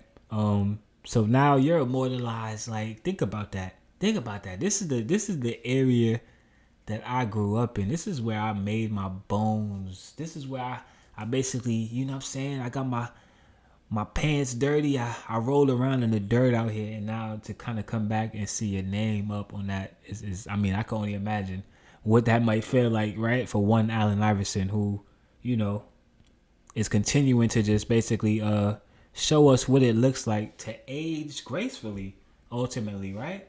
I feel like a lot of people didn't expect for AI to we didn't expect to see this version of Allen Iverson, right? It was almost kind of like, we'll take basketball away from you. Okay, I'm still Allen Iverson though. And obviously, you can stop playing the game, but that doesn't mean that the people are going to stop respecting and loving the player at the end of the day, right? And Allen Iverson is a testament to a player who, that's unconditional love that his fans have for him, right? And I'm a fan, and I'm not listen, you got certain levels of fandom, right? I'm not about to sit here and, I had the questions. I had all of that, fam. I had the braids. He definitely, 100%. I never even thought about getting braids until I seen Allen Iverson on the court. That's just the reality of the situation, right? Completely had an influence on everything I was doing at a certain point in my life. But what I'm saying is this, fam. At a certain point, you got to kind of find your own path as well, right? And I don't really necessarily feel like I'm a fan of any man these days, if I'm just being honest. That's just kind of where I'm at with it, my mentality. I don't want to sit here and lie to you, fam. Yeah. That fan, I don't even like that. I don't even like to say that word, fam. Fan, follower. What are these words? What do they mean? What happens to us when we just become, when we just basically succumb to all of these phrases, all of these apps? I'm not following any of you, fam. Follow you where? Where are we going? Does anybody know? Nah. Nobody even asks those questions, do we? We just assume everybody knows what they're doing and where they're going because it might look like it. Because of how it looks. I get it, though. I feel it. You already know, man. Listen, I feel like this could literally be a 5-hour episode at this point. Let me try to get through this. So Allen Iverson, right? We still. Oh wow, damn! Completely forgot about the Oscars. Realistically though, yeah. So the Oscars was a thing that definitely. Hold on. When was this shit? Yesterday, right? Okay. So I know what time it is. Come on now. I know why y'all really here. Huh? I know what the fans I just said I wasn't gonna say that word. Look how fast I sell out. But realistically though, the Oscars came and went. That was a thing. That happened. That took place, right? A lot of awards, you had the iHeart Podcast Awards. Then you had the Oscar Awards, which I wasn't even I'm never aware of when the Oscars is coming on. Like I just wake up the next morning, and in this case, I certainly woke up the following morning, and I was startled and quite frankly disgusted when I came across the headline. That headline had a photo underneath it, and that photo and that headline was one John Cena, who basically he got butt naked on stage. Like, I'm not even really sure how to even cover this. I don't. No puns intended, fam. Because if anybody needed to be covered, it was John Cena up on the Oscar stage. Listen. I get it. You're trying to surpass The Rock, okay? We get it, fam. Us wrestling fans, let me put my wrestling fan hat on real quick and let me talk to the people, fam. Because realistically, I know there's a lot of wrestling fans out here. You got a lot of wrestling is a big thing, and I know this to be true. I'm not gonna ever sit here and act like I wasn't at one point in time completely consumed and brainwashed, ultimately, by this program. And yeah, I kind of see this thing from two sides, right? Right? So the child in me is forever going to be a wrestling fan, right? There's no way around it. That's just the reality of the situation. Now, unfortunately, listen, man, it was on the TV in the house, man. What was I going? I can't change the channel, can I? So yeah, at some point, yeah. I got addicted to this thing, right? And I had to kind of, eventually I took that to another level. I started actually learning the craft, learning the behind the scenes of what's going on, man. And what I'm saying is this. Yeah. For the people who know what's going on behind the scenes, we know that John Cena, that was actually good. Cena, come on, fam. I might need to drop an album this year before this year is over. No funny shit. Like my bars been getting kind of like, listen, man, we opened this thing up with King Los. Yeah, I know I listen to a lot of King Los. That might, like, I feel like when you do listen to like certain artists, it does kind of help your transitions and shit. But my point is this though. I digress, man. Listen. Let me not beat around the bush here. Pause.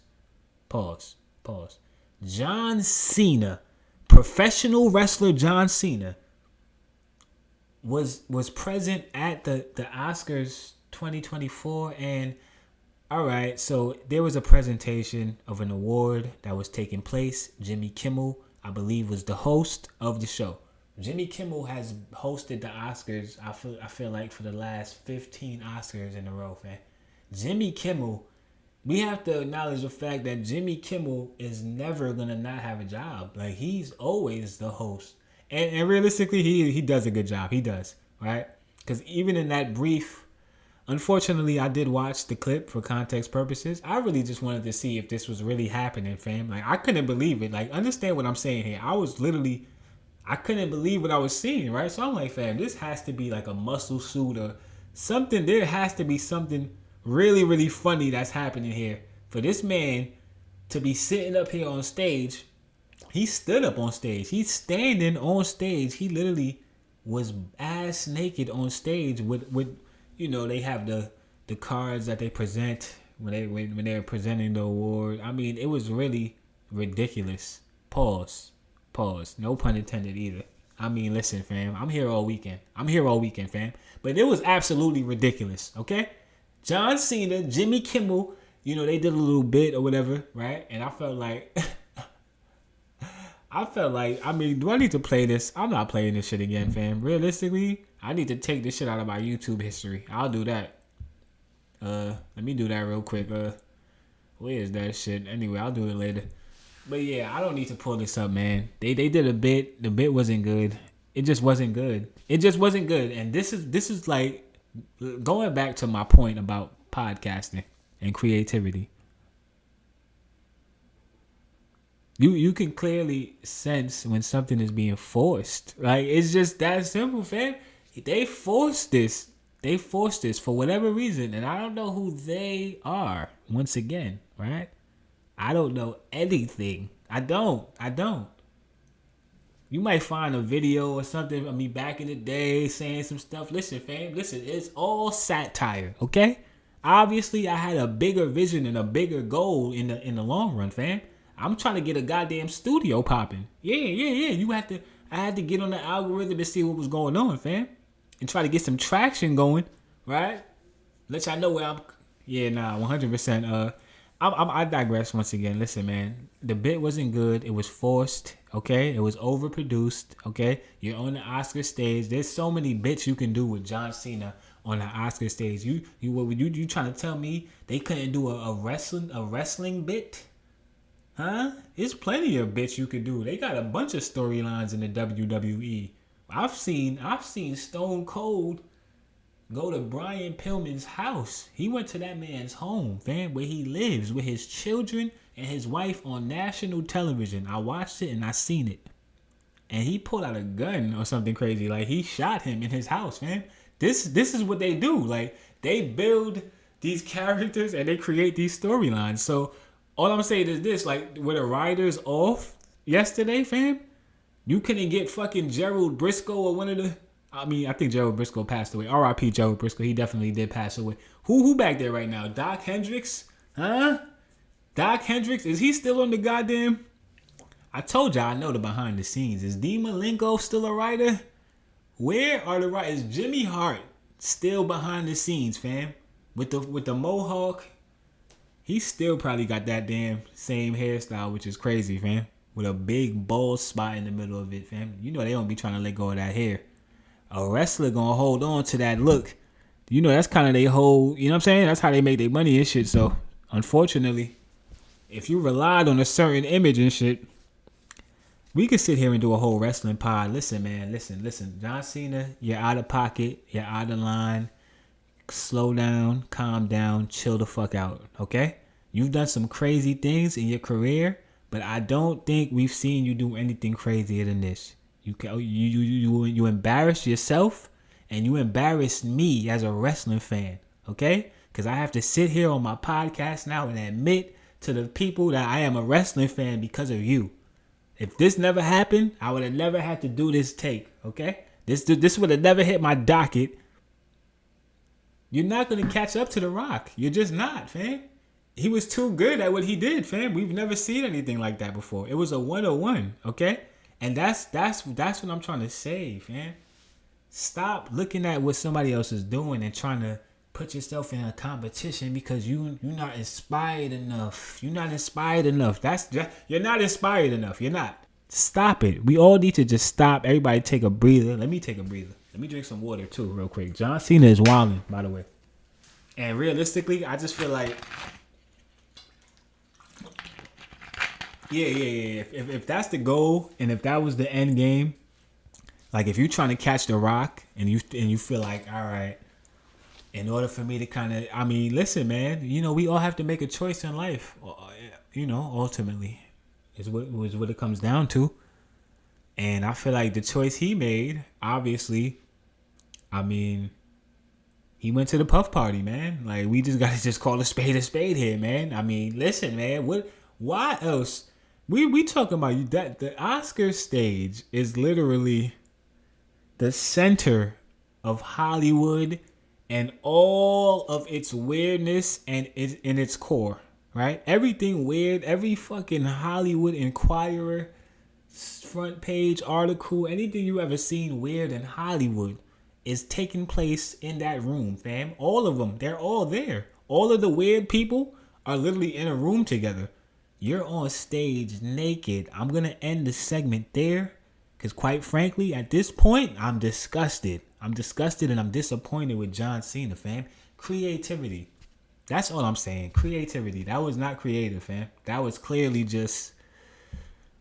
I mean, listen, man. You know, everybody can't go. You know, I won't be watching any John Cena movies in the near far future, fam. I don't care if the Marine 3 come out after that. Nigga, why are you on stage? Why are you naked in front of men? There's men in there. Ain't like we talk about like... Listen, fam, this is some wild times, bro.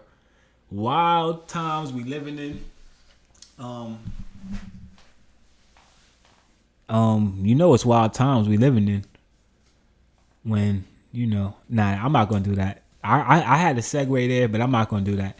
And realistically, should I even mention this at this point? I feel like I got so much fire. I got so much heat already. I'm over 2 hours in. You know what I'm saying? This situation with... Alright, so there was a situation on an NYC train. Unfortunately, you know, like I said, not too, you know, I just basically got off the train. Right? I commute on the NYC train daily. Not daily, but, you know, frequently. And I just feel like, you know, at this point, I'm not really sure, like, what... I mean, you're essentially going to Rikers when you're taking the, you know... You know what I'm saying? You're taking the train. Understand that getting underneath the ground in New York City to commute on a train through tunnels, it is literally the equivalent of being in a maximum like it's a prison. It's a prison industrial complex under there, fam. It is. I'm telling you this. I've been riding the train forever. I've seen it all. I've done it all. Facts. Right? And we're at a point now where, like, it used to be a point in time, and I mean, listen, I came up in a different era. You know what I'm saying? Some of that stuff that me and a couple of other guys was doing back in them days, fam, I mean, quite frankly, you just can't do this stuff anymore. I mean, I do see that they still they taking the surfing to a whole nother level now. Like, we used to surf the train and shit, but like, it wouldn't be that, like, that, we wouldn't literally surf the train. Like, I feel like social media is basically taking things to another level, right? So now you can actually see, they showing you how to do shit. They probably got a whole tutorial on how to, like, literally climb up there. I'm sure they do, right? And I see a lot of those videos going viral of just, like, people on top of the train. Like, and like I said, we used to do dumb shit, but I do feel like today, in this current time, the shit we was doing back then, fam, they got it now. You know what I'm saying? They blowing us out the goddamn water, fam. It's like the dunk contest all over again. We Jalen Brown compared to the shit they doing now, right? These niggas is Mac McClung out here with Max. They actually still have the nerve and the audacity to trap you like, they'll literally just stop the train in the middle of the tunnel, right? So you trap me now. I can't even go nowhere. Then you got certain trains, you can't even open the door to get out if you want to. You can't even go through the cars or nothing, right? I mean, obviously in an emergency situation, there's ways around that. But what I'm saying is, you don't want to potentially end up in a situation where people are getting trampled on the train. Y'all stopping the train in the middle of the tunnel. It's delays every 5 minutes. Y'all not gonna reimburse me my Metro card. Like, y'all making me late for work. This is how I make money to feed myself, fam. If I'm late every goddamn day because y'all want to stop the train in the middle of the tunnel, I feel like I should get a Metro card back at the end of this ride, fam. Give me an unlimited Metro card. It is absolutely absurd. Fortunately for me, I'm a cyclist, so this is my time of the year again, right? The sun is coming right out, and it's right on time for me, fam. Because like I said, I'm trying to build this studio, you know what I'm saying? And it's going to be hard for me to build this studio when I got to pay these, these super high overpriced MTA fees and shit. I'm dragging it because I really don't have to get on the train at this point. It really is an option situation, right? But at the same time, it's very convenient, right? So you do kind of, you want to be able to just be able to jump on the train and, you know what I'm saying? Basically use the train as it should be used, right? To get me from point A to point B in a way and in a manner where I don't have to deal with the elements of traffic. We're underground for a reason. If I'm underground and there's more delays than overground, I might as well be over fucking ground on my bike or on foot at this point, right? I can't tell you how much times I've beat the train on my bicycle. Literally, like, I'm telling you with a certainty that I'm pretty sure I'm much faster than a train on a fixie bike. That's just a fact. These trains, I'm talking about these trains. I'm not talking about every train, not the bullet train in China and shit. I'm talking about these NYC trains, fam. Yeah, the A train. That's supposed to be express, but for some reason it's on the C line today. Like, what are we doing, fam? What are we doing? They got people getting, so what's I went on a whole tangent there. That was like some personal shit I had to get off right there. Low key, I might have held that for a couple of weeks right there. Yeah, that was an outburst. That was borderline a Kanye rant and shit.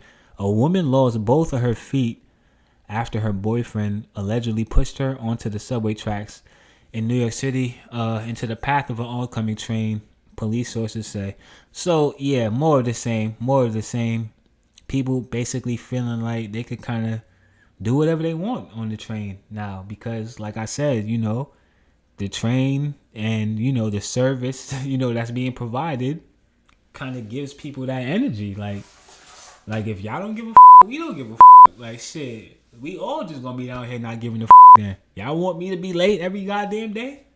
Alright. Now whenever I feel like I want to have a little outburst, or if I see a op and I want to get it rocking right here, right now, you got people basically just not really having any sense of there's no rules down there, right? There's no rules. The trains is not on time. It's just you got police down there, but it's just like they're just down there. When the shots is going off, I've never heard a story. We never hear the story of police officer intervenes with his firearm and like saves the day, do we? So at that point, what are they doing down there? Huh? Are they just there taking my tax dollars and you know what I'm saying? You looking at me, oh, like they. You know what they really doing in there though? They basically put them down there, and it's literally their only assignment is to stand by the turnstile and intimidate people who potentially look like they're not gonna pay the fees, the overpriced fees that y'all charging us. That's what they there to do. Let's be real clear about what the assignment actually is. Come on now, Eric Adams. Huh? We know what's going on. We know we just came out of a big pandemic. We know that they shut the goddamn everything shut down. Yeah. They trying to get their money back is what they trying to do, fam. So they gonna hike up the fees. Then they gonna put the police down there and they gonna front and say, oh, we putting them down there because we need more police presence at the turnstile, fam, to save your $3 so that you could continue to rob the American people.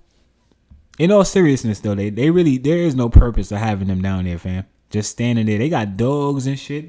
The dogs don't even do nothing, fam. What are the dogs doing down there at this point? Let one of these shits off the goddamn leash, fam. Because there's a bunch of animals in here from what I can see. You might as well have the dogs just off the leash now at this point. So when motherfucker act up, the dog could just be right there already. Like, what are we doing? I'm off of that. I went on a tangent. I could have continued to, listen, like I said, Train Chronicles might be a novel from Willmatic TV. Listen, I have too many memories, good and bad, of the NYC train. Speaking of bad memories, I think it's safe to say that, the LSU Tigers may be left with some bad memories. Yeah, they just suffered a loss. South Carolina, they got the big SEC championship tournament that just took place. Congratulations, I should be saying, to the South Carolina Gamecocks, which I reluctantly, hesitantly say because I am a New Yorker, right? We was just talking about the New York City trains, fam. It's kind of hard for me to say that without saying pause. Salute and congratulations to the South Carolina Gamecocks who were victorious against LSU. Unfortunately, though, and listen, man, it got a little chippy, man. They got a little chippy out there. Tensions were flaring. It's a big game. It's a championship. It's everything's on the line now, right? And I feel like, we were speaking about this on the previous episode, just basically how women's athletics and women's sports, particularly on the college level right now, does seem to be taking off, and it's getting more exciting. Obviously, women's basketball and women's athletics, kind of received they're not really deemed as the more exciting game to watch or whatever the case may be. What I will say is this. They're clearly trying to change that narrative now, fam. And, I almost want to say that this is a good thing to see, not obviously the brawl itself. And obviously, listen, man, Flage, hopefully her tailbone is not dislocated or nothing. Like, she kind of went down kind of hard. She did. That I'm not sure what was the name of Malaysia Full Wiley. Okay, so that was the individual who Flage fouled, right? Because she had grabbed her, which I don't even feel like the grab wasn't even that crazy, fam. You know what I'm saying? The way Shorty came, Camila Cardozo. Is it Cardozo? Camila Cardozo might be in consideration for the linebacker position on that team, fam. What's the name of their football team in South Carolina, fam? They might be recruiting and scouting Camila Cardozo for that tackle, fam. She literally came and trucked Flage. I mean, she pulled her. Yeah, it was a little tense. It might have been some words back and forth, whatever the case may be. But the point is this, fam. I love to see it, man. I love to see when players are really into the game. I love to just see when people are passionate about what it is that they're doing, basically, right? And you can actually see that somebody cares about something as opposed to, it's just a lot of imposters out here, man. So clearly, yeah. We like to see the more exciting game. So yeah. This does make the game more exciting. It wasn't that really big of a deal to me personally. I am aware of the fact that Dawn Staley, or is it Staley or Staley? It could be Staley. Whatever the case may be, she definitely basically apologized on behalf of the players. Unfortunately, there was some players who basically didn't get to I guess celebrate the win because a lot of people got ejected. Should that have been the move, right? Like, was that even the right call? Why eject all of these players? From what I understand, the game was already pretty much over or decided at that point, right? So it's just like, I don't know. That's just kind of the conversation that's going on right now. I feel like LSU, they're not going anywhere. I feel like obviously they have a very talented squad, led by, their two anchors, Angel Reese, Flage Johnson, who I'm definitely looking forward to. I'm not sure when they ready for that WNBA. Like, I'm not really sure what their situations are as far as like how many years left. But I mean, listen, man, the WNBA is about to get real exciting after a couple drafts, fam. Huh? Come on, Caitlin Clark holding a trophy like Mamba. Caitlin Clark, I can't even lie. Like, every time I see a Caitlin Clark photo, every time I just see Caitlin Clark, I just feel like it's in a moment of just glory and greatness at this point. Caitlin Clark she definitely did the Mamba, the trophy pose, the infamous, sitting in the locker, which I feel like every hooper, this is your hoop dream right here, fam. If you able to sit here and do this, this is what it's all about right here. You know what I'm saying? She got the Kobe's on. Like, this is amazing. Absolutely amazing. But she just passed Pistol Pete over there. So not only in women's college history, but also men's college history, she's the all-time leading scorer. Like I said, man, it's just been a year of greatness. And we just hope that she could continue to go in that trajectory. Angel Reese addresses backlash for not defending her teammates. Okay, so yeah, I did see this. Apparently, Angel Reese is facing backlash for not defending her teammates during the scuffle.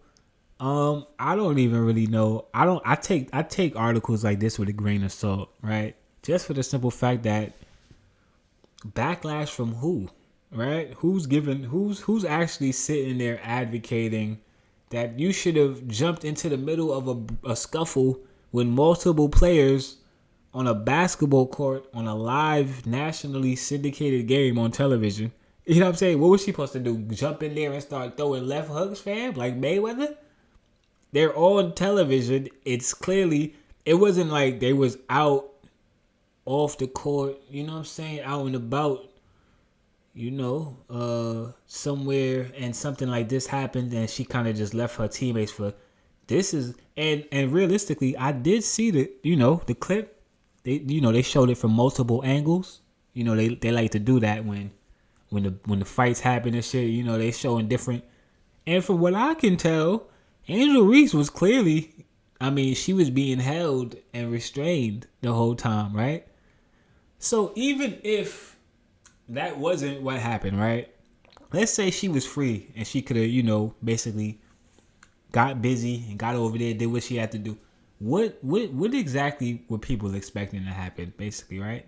Flajay Johnson, the girl came, she knocked her down. She got right up, by the way. She jumped up so fast, she ain't even really... So just for the simple fact that nobody was hurt, I don't think anybody got hurt. I mean, I feel like the young lady who actually initiated the initial contact with Flajay, I feel like she might have like busted her lip or something like that. But I mean, that happens. That's gonna happen when you decide to turn yourself into a human bulldozer and snowplow somebody, right? You can't run into somebody. You just can't do that. The human body, the human anatomy, the way our bodies is built, we have bones, we got skin and flesh. It's very, very sensitive, man. If you run into somebody, there's no telling how you going, like what the end result is gonna be, right? So she definitely busted her lip. Right? And at this point, I'm ready to just move past it. I feel like the game is getting more exciting. You know what I'm saying? When the stakes is high, yeah. What, just because they're women? Just because they're ladies? Huh? They're not supposed to have the same level of, you know, intensity and basically wanting to win? They want to win. They want to win, fam. LSU, Angel Reese, Flajay Johnson, Caitlin Clark, they want to win. And they're going to win.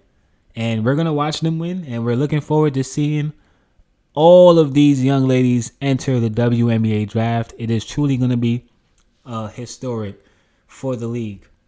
So I could hold some of these off, though. No, I can't. They getting all of these right here. Fuck that. All right, so check this out. Miggity. What's this right here? We got the John Cena off. Pause. All right? Get this nigga the fuck out of here. I can stay there. I feel like let's stay on women. Let's stay on women, right? Because obviously, Yes, March is Women's History Month. Thank you. Since we are, in fact, celebrating Women's History Month this March, I feel like, you know, we just spoke about women's basketball, women's athletics, Angel Reese, you know, Caitlin Clark, just to name a few, Flajay Johnson, all of these young ladies who we're absolutely looking forward to seeing, you know, their trajectories and their careers. And it's a great thing to see, right? Obviously, like I said, celebrating women this month, you know, Women's History Month, which I do feel like realistically, that kind of should be that. I don't really think you could encapsulate all of the contributions within a month. However, we are acknowledging and we are celebrating, right, women this month. And I do want to mention, and I do want to have a brief conversation and discussion, rather, right? Let's have a brief discussion. I mean, we can't necessarily have a discussion. That's technically impossible. This is a podcast. I am talking into a microphone. I will edit this episode and it will be out for your consumption. You could kind of take this and do what you must. Do what you like. Do what you please. Pause. Don't do what you please. Hold on. Let me do that again. Take heed to what I'm saying. And we're talking about women in music, more specifically in hip hop, right? Which I do feel like I'm hearing a discussion currently taking place in regards to, well, Cardi B recently just put out, well, it's not a single. It appears to be a freestyle, right? And from what I see, March 1st. Okay, so we March 12th now. So on March 1st, this thing already had 7 million views, right? well upwards of 7 million views. 7,666,464 views to be exact, right? If we're counting the numbers, right? What do these numbers mean? What do they mean? And this is a perfect way to kind of put a bow on, basically. I'm not gonna hold you. I was a little bit off the hinges. I did a lot of ranting and raving this episode, but realistically, you're gonna feel it though. You're gonna feel every word of that. I just feel like, yeah, let's put a bow on that. Let's just put a bow on that whole conversation about the numbers and likability, and understand that social media's sole objective is to trick you. This is trickery. This is trickery, right? So with that being said, I mean, I would just assume that, especially considering the fact that you actually can inflate your numbers on social media, right? Like, we all know for a fact that this is the thing, right? Literally, I've done it accidentally. So I ended up, it's a long story, man. Realistically, it's a long story. But what I'm saying is this. I know for a fact I had to go and delete a bunch of motherfuckers. Like a lot of people, I had to block motherfuckers, all type of shit, fam. Don't ever buy followers on social media, fam. It's a fucking nightmare, fam. It's a bunch of people popping up in your DM. People want to party, chat, all this weird shit. Hey, what you doing? How you... You'll just start getting a bunch of spam messages and shit, spam comments. This is a museum. This E.B.C.G catalog, this library right here. I don't need a comment from you. Don't say a word to me, man. I said enough. And that's the whole point of what I'm doing. It's for me to project and for you to listen. I need you to listen while I project these thoughts, fam. Because realistically, I'm off on a tangent again. God damn it. So great, man. Hold on. Shout out to PU Cannabis Dispensary for the plug and all that.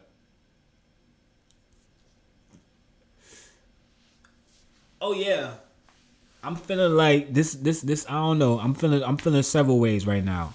Hungry is definitely one of them. Let me hurry up, right? What was that just now? Where was I just now? Yeah. So we gonna put a cap on this conversation, right? And we gonna tie in what we were basically talking about earlier when it comes to social media presence, versus social media illusions, versus really and truthfully just somebody really not even really caring that much, right? Or maybe not as much as the next. You see, I feel like there's levels to this. We all have different levels of basically wanting to feel the way we want to feel, right? We all have different, that comes with so much different, I mean, I don't know. What am I really trying to say here? What am I actually trying to say here? All right, so let's kick it off like this. Cardi B puts out a freestyle titled Like What. So basically the conversation that's happening right now is that Cardi B, from what I can tell, and last time I inquired, one of the biggest female hip hop artists in the game today, they're basically saying that Cardi B is afraid to put out music, afraid to be creative. They're saying that Cardi B is afraid to drop new music because she doesn't feel like it's gonna live up to the expectations of her peers or, the music industry and the standards or whatever the guidelines are. What are the guidelines, right? But essentially what's being said is that she's fearful of being creative and dropping content and dropping music because she don't feel like it's going to live up to what somebody else is doing. Now, you see, that's what you just got to avoid right there, man. that's the pitfall that you just have to avoid as a creator. You really truly do. And yeah, sure, I get it. It's not always the easiest thing to do to stay inspired, right? I can attest to that, right? We've all had our days when we basically didn't feel as inspired, to do, you ain't really as confident today, man. You're not really, you might be looking, but that's, eventually what happens is you start to realize that whatever it is that you're looking at the wrong thing. And then ultimately what happens is you got to turn into that goddamn mirror, right? And that's just my personal experience with that, right? Obviously everybody's not gonna have the same experience when it comes to self-doubt, self-belief, self-motivation, right? Everybody can't do that. I mean, this is just the reality of the situation. I say all that to say this. Is Cardi B wrong necessarily, right, for feeling like this? Or is this just the reality of, basically the industry that she's in right now, the music industry, right? They are going to compare you to what she's doing over there or what you did last time you came out. And it is a kind of what have you done for me lately kind of industry, right?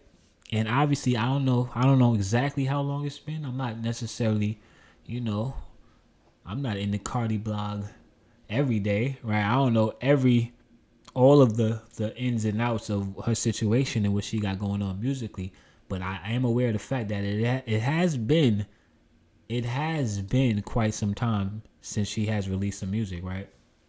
So she puts out this Like What freestyle, which I'm not even going to play this because at the end of the day, I haven't heard it yet. I actually have. I'm lying.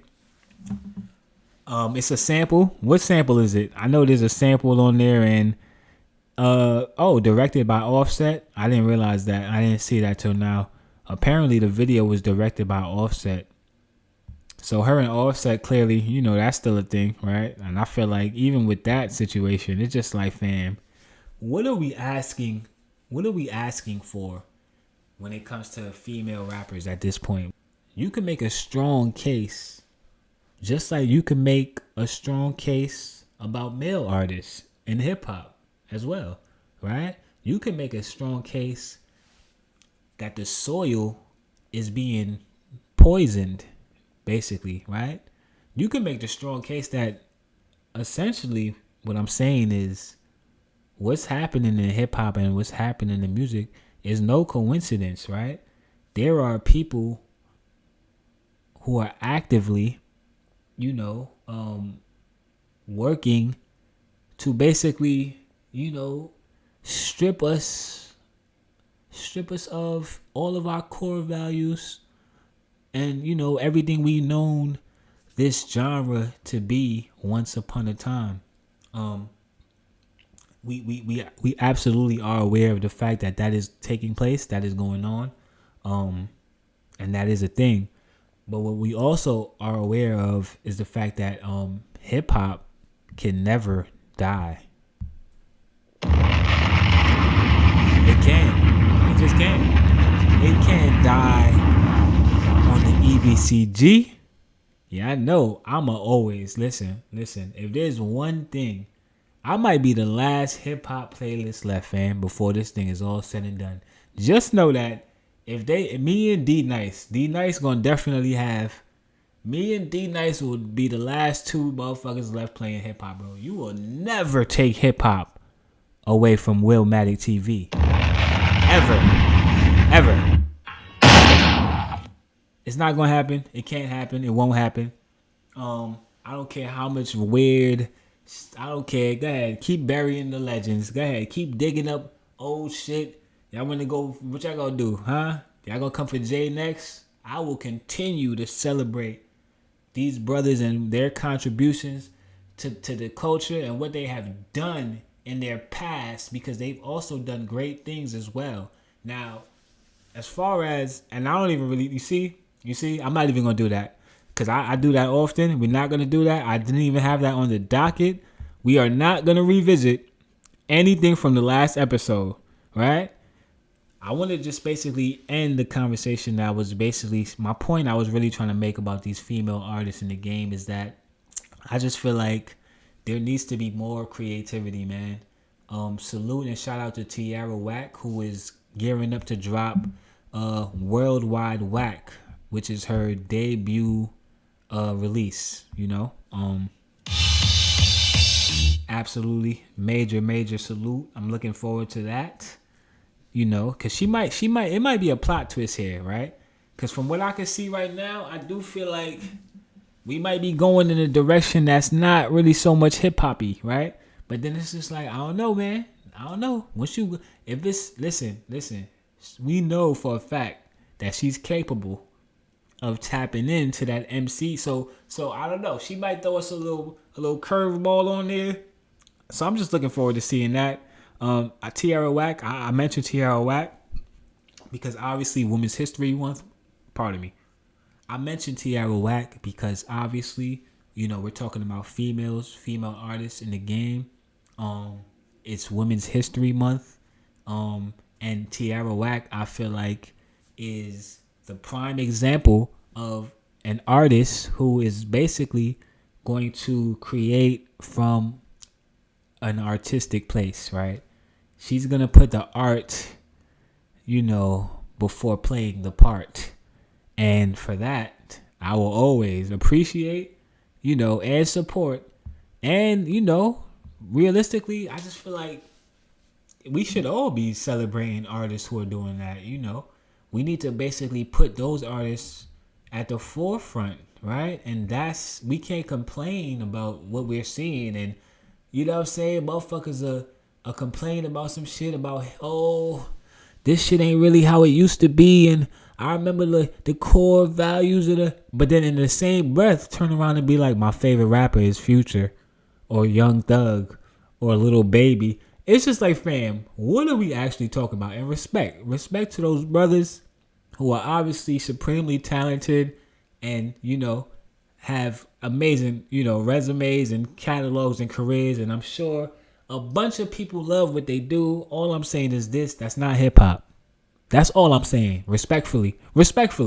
Okay. And at a certain point, we have to just be able to kind of just say the honest truth.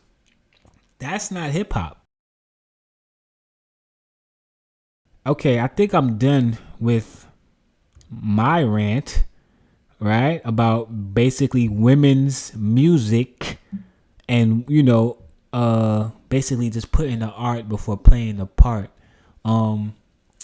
Yeah. I do feel like it's unfortunate that Cardi B, you know, who, like I said, is such a big artist, is basically in a position where she doesn't feel like she's big enough to put out music. We have to have a conversation. What's going on? What are they telling them? What are they telling them behind the scenes? Why are they feeling like this? Right? I'm not really sure if we're clearly not sending the right message to the up and coming, you know, young females who might want to follow in a Cardi B's footsteps, right? And, you know, with that, we have Northwest, daughter of Ye, obviously, announced that she's been working on her debut album at the age of 10, and the title of this album is Elementary School Dropout. Now, this is the thing. We still, they just put out and Ye supposed to be dropping Vultures too, right? I'm just saying, fam. How I don't know. Obviously, when it comes to, you know, to Ye and his announcements, when it comes to putting out music, putting out albums, we already know that we take all of that shit with a grain of salt. And obviously, listen, I know Northwest is only 10, and you know what I'm saying? She you know what I'm saying? You want to just really, like, appreciate the fact that a youngin is basically trying to follow in the footsteps of her dad, but realistically, fam, that is her dad. And all I'm saying is this, fam. That apple don't fall too far from the tree. And if Northwest, there's no album coming out. This is a classic Kanye rollout, fam. If we know anything about this album right here, we know that we will not see This album will not see the light of day. I thought it was just dope to even like basically troll that, right? Because I do feel like even just the troll idea of that is dope, right? An elementary school dropout. I mean, realistically, is it that far-fetched though? I mean, she is on Vultures right now, which is like the #1 album in the country, right? Northwest is actually a recording artist now, so maybe this is not so far-fetched, right? I don't know. And as I say that, I take a look, I take a gander at Billboard right now.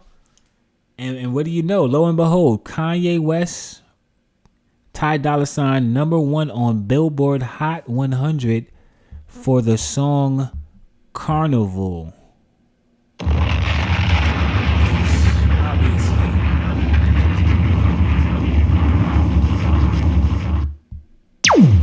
Yeah, they knocked that out of the park. That whole project, once again, we already gave the Kanye Vultures review, and listen, like I said, I had to put it on a timeout personally, fam. It was just disrespecting every other album that was coming out. I had to pause it. I said to myself, you know what, fam? Like I said, it's gonna be hard to follow that, fam. Didn't I say that? I did. And then what happened?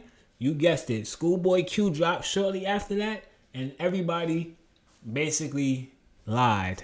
Respect, like we gotta just acknowledge the fact niggas is on here lying, bro. There's people talking about this shit is a classic album. Classic where, bro? It's been 2 weeks, fam. 2 weeks. I ain't heard one Schoolboy Q song on the radio yet, fam. How is this a classic, bro? It's not a classic. It's not a terrible album either, though. But it's not a classic. We gotta stop that. Bro. We know he's on TDE. We get it. Kendrick, he set the precedence, right? So now we feel like anybody on TDE that drop instant classic. No, fam. You're not him. That's the problem. Like, everybody wants somebody to be somebody. Who are you? Like, actually, who are you? I want you to ask yourself that question, fam. And look in the mirror while you're doing it, fam. As a matter of fact, D1 in the song I played on the intro, did I give y'all those, by the way? I didn't, right? I'm going to put them in the description, though. It's My Turn by D1, Frog 1, Blah Blah, King Los, 4 p.m. in Calabasas, which I feel like he absolutely dismantled. He took that beat right from Drake. I can't even listen to the original no more, to be honest. Yeah, he did something a little different with the pen on that. He gave niggas bars, wisdom, knowledge, and shit, guidance. Yeah. King Los, man. King Los is on another tier when it come to this rap shit. Just like I'm on another tier when it come to this pod shit. Realistically, though, what y'all want, man? I could go live whenever I feel like it. Realistically, like visuals, I might go viral if I do a visual podcast. I'm trying to, I don't want that right now. You know what I'm saying? Niggas be wanting to go viral. Oh, all right. You go viral, nigga. And you don't have no business. We got to go back to the Pharrell quote. Nigga. Because, look, I'm just saying, fam. Yeah, the chase might be better than the catch, my nigga. You understand what I'm saying? And sometimes I just be feeling like niggas just be wanting to be seen. You know what I'm saying? Or sometimes to take it to another level, sometimes it don't even be about trying to be seen. It's about making sure that somebody else is not being seen. In other words, a motherfucker stand up and try to block some shit when they feel like it's a potential for some shit to be bigger and greater than the vision that they might have had, right? But realistically, fam, that's when you get inspired, and that's when you get, you get into your bag, and you kind of basically figure it out, what it is that you're trying to contribute and where it is that you're trying to go. I'm rambling. I am, but I'm really trying to find a segue low key, right? So we was just talking about Northwest, elementary school dropout, Northwest. I'll believe it when I see it. As far as Vultures 2 is concerned, Kanye West speaks on the status of Vultures 2, quote, "We making final tweaks. So in other words, everybody relax. Y'all just heard Vultures 1. Okay. Did I disappoint on Vultures 1? No, I didn't, right? So in other words, just everybody chill. Just chill the fuck out, fam. Yeah, I know what I'm gonna do. I do it every time, right? I just gave y'all some heat, right? My shit is #1 on Billboard. I'm lit right now, fam. I'm lit. I'm lit when I wasn't even supposed to be lit. So I'm pretty sure Vultures 2 is definitely on the way. I definitely am looking forward to seeing who the features will be on Vultures 2, because obviously I feel like on Vultures 1, we got the features we got on there, but this time around, I would expect for this to be a new set of features, right? In other words, it's new artists now, right? This is Vultures 2, right? So I want to hear a different theme. I want to hear more bars from Ye. Quite frankly, I want to hear a lot, bro. I want to hear Jay on some shit, Kendrick. Y'all already know where I'm going to go with it, right? I'm going to go to the most extreme scenario because like I said, it just really it's mind-boggling to me when I hear people saying things like, yo, hip-hop is dying, or yo, right now I just feel like, and yeah, sure, you could kind of see why people would make these remarks, make these statements. But for me personally, fam, like I said, it's just been too significant. It's just been the backdrop to damn near every moment of my life. I can't just give up on this shit now. I'm gonna ride this bitch till the wheels fall off. If hip hop dies, nah, I'm not gonna say that. If hip hop dies, nigga, the E.B.C.G will live. You know what I'm saying? That's a whole fact. I will pick up the ashes and I will carry this shit. We will reform, recreate. Y'all know I'm a creator. Y'all know I'm not gonna stop. You feel me? Y'all know I'm not gonna ever. We gonna ride it till the wheels fall off, man. Hip hop is not dying. They just, implemented shit. It's just business now, and it's just a lot. It's just a little bit too much. That we lost the balance. We lost that balance of basically trying to figure out how to monetize. Monetization, and basically creating quality, good music. For people to really kind of sit and live with, right? I don't think we really like people live with this music, man. You know what I'm saying? You have to take that into consideration when you're going into these recording studios, podcasters as well, myself, sitting in front of a microphone. I'm getting ready to give y'all a damn near 3-hour episode, right? I'm going to have to go back and listen to every second of this to ensure that every single word that I project out of my mouth onto this microphone, pause. I'm podding though. This is podcast lingo, fam. Stay with me. Every word has to be, it has to sound a certain way, right? That's the point of editing, right? I have to make sure every point is made in a manner that translate, and it's not, you know what I'm saying? Basically, you have to take heed to what you're putting out.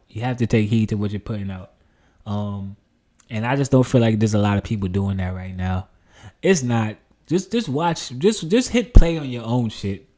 This episode right here is definitely about to be a motherfucking classic. I know that much. You know what I'm saying? I'm at a point now, like I said before, I'm on a Neo Matrix level, right? So I could kind of see the future. I could project now. I could kind of hear in advance what the episode sounds like. This is a classic. And realistically, y'all might not get another episode till April, fam, after this one. Y'all about to get 3 hours, okay? Understand what's happening right now, fam. I gave y'all an episode every week in February, okay? Every goddamn week. Now, y'all know this is leap year, so we had an extra week and shit, fam. I gave y'all an episode every week. My last episode, I recorded, edited, produced, and wrote in one day and put it out in the same day, fam. Stop playing with me, fam. This is the Everybody Can't Go podcast. A lot of y'all can't go.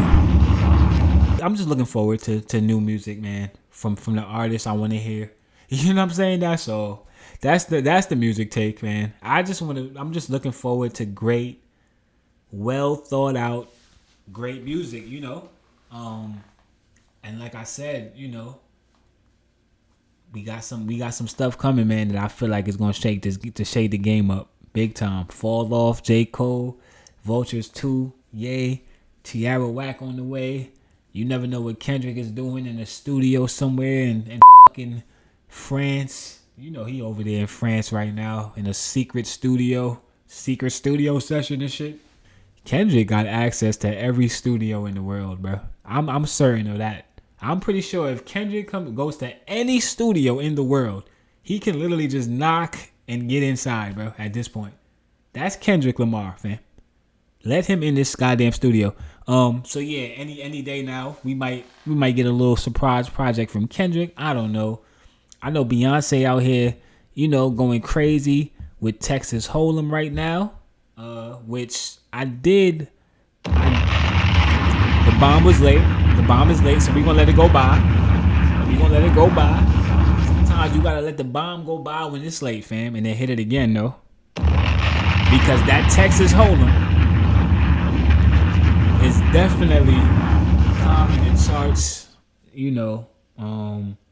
True story, and I promise you, this is not satire whatsoever, right? We were speaking about the NYC trains a little earlier. I literally, it's in my notes, fam. And I literally wrote this down a couple of weeks ago because I'm gonna say it exactly how I wrote it verbatim. I saw an older white man on the train playing the new Beyonce Texas Hold'em song with the eye open emojis. Because this literally happened. I literally was on a train. An old white man literally came bopping through the damn train. I'm not really sure, what was in his coffee that morning. But he clearly, he diddy bopping and he was, apparently, he was enjoying the new Beyonce song, Texas Hold'em. Now, there was some controversy, right? And we don't need to really get into that because we already spoke about that. I don't want to revisit the past. This is episode 59. We are moving on. We're moving forward.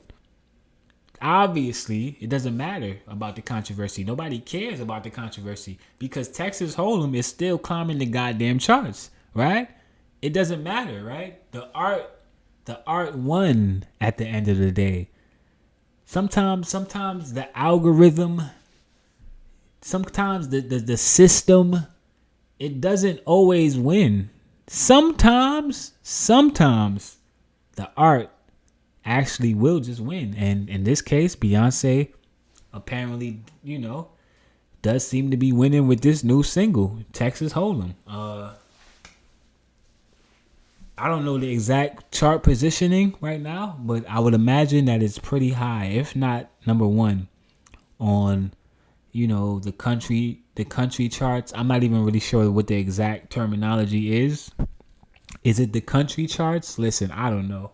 R.I.P. to Toby Keith. R.I.P. to Toby Keith, who passed away a couple of weeks ago. I think he was battling some type of illness, or it might have been a form of cancer. I don't want to be disrespectful. Let me just do my due diligence real quick as a podcaster. Hold on. Let me do the work.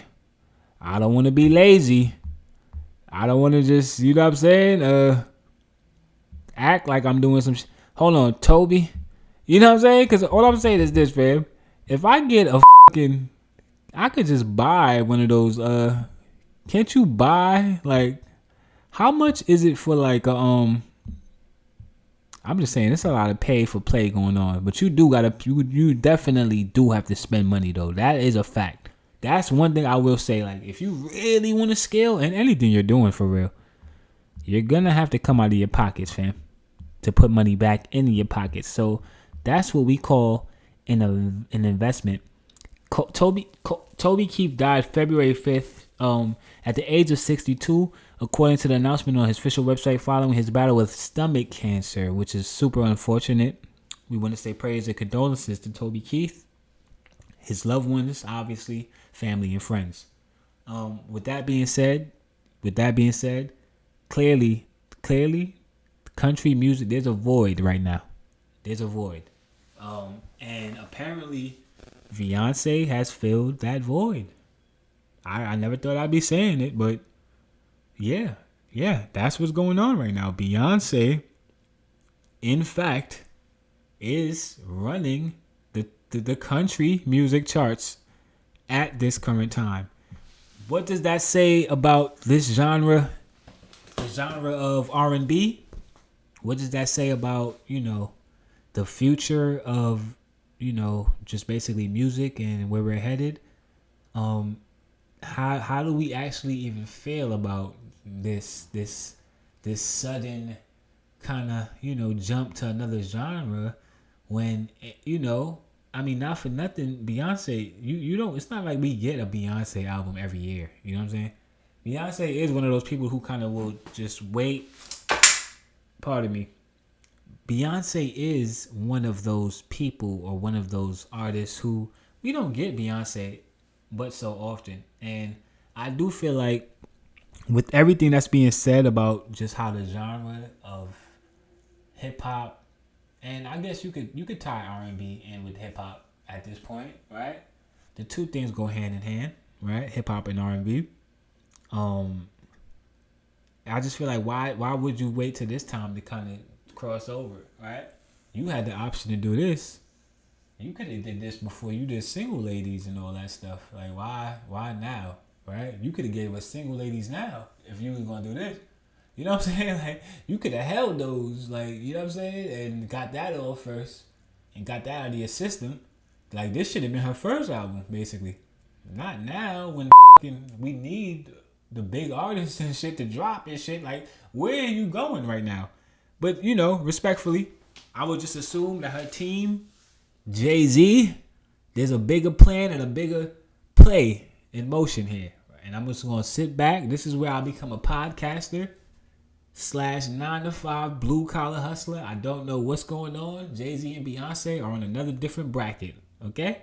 The decisions that they make and the decisions that I have to make on a daily are on a two completely different levels. I did see Jay-Z in real life, though. So don't get it, you know what I'm saying? Like, I actually did get to see him up close and shit. So we not that far apart is what I'm saying. Understand, I'm giving y'all Joe Budden level content at this point, fam.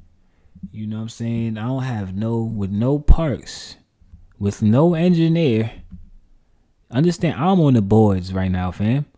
And realistically, I don't even be giving y'all all of my little, hold on, fam. I got a few little, you know what I'm saying? I can hit y'all with a little, you know what I'm saying? Hold on. The soundboard is definitely active. You know what I'm saying? This podcast is over, though. I'm not going to hold you. I didn't mention, I guess I'll give y'all this one last thing that I seen here that I didn't get off. And Muhammad Ali apparently is being inducted into the WWE Hall of Fame, which I'm not gonna hold you. I'm scratching my head at this just for the simple fact that I feel like Muhammad Ali was at one wrestling event, and that was WrestleMania 1. Okay, he didn't wrestle. He didn't throw a punch. He didn't body slam anybody. He literally was just there. He was just there, fam.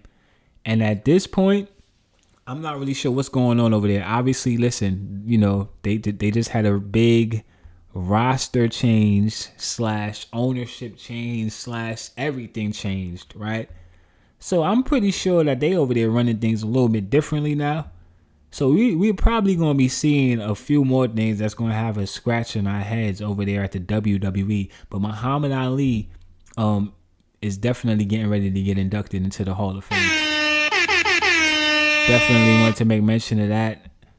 I can only hope that one day, the Everybody Can't Go podcast, that they induct us into the Hall of Fame, someday. Yeah.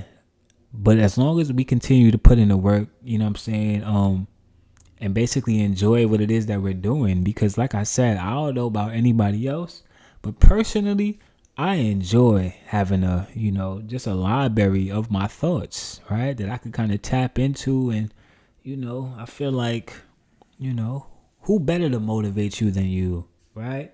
Now, listen, I know that varies for everybody, and Obviously, we don't all see the same things when we look in the mirror, right?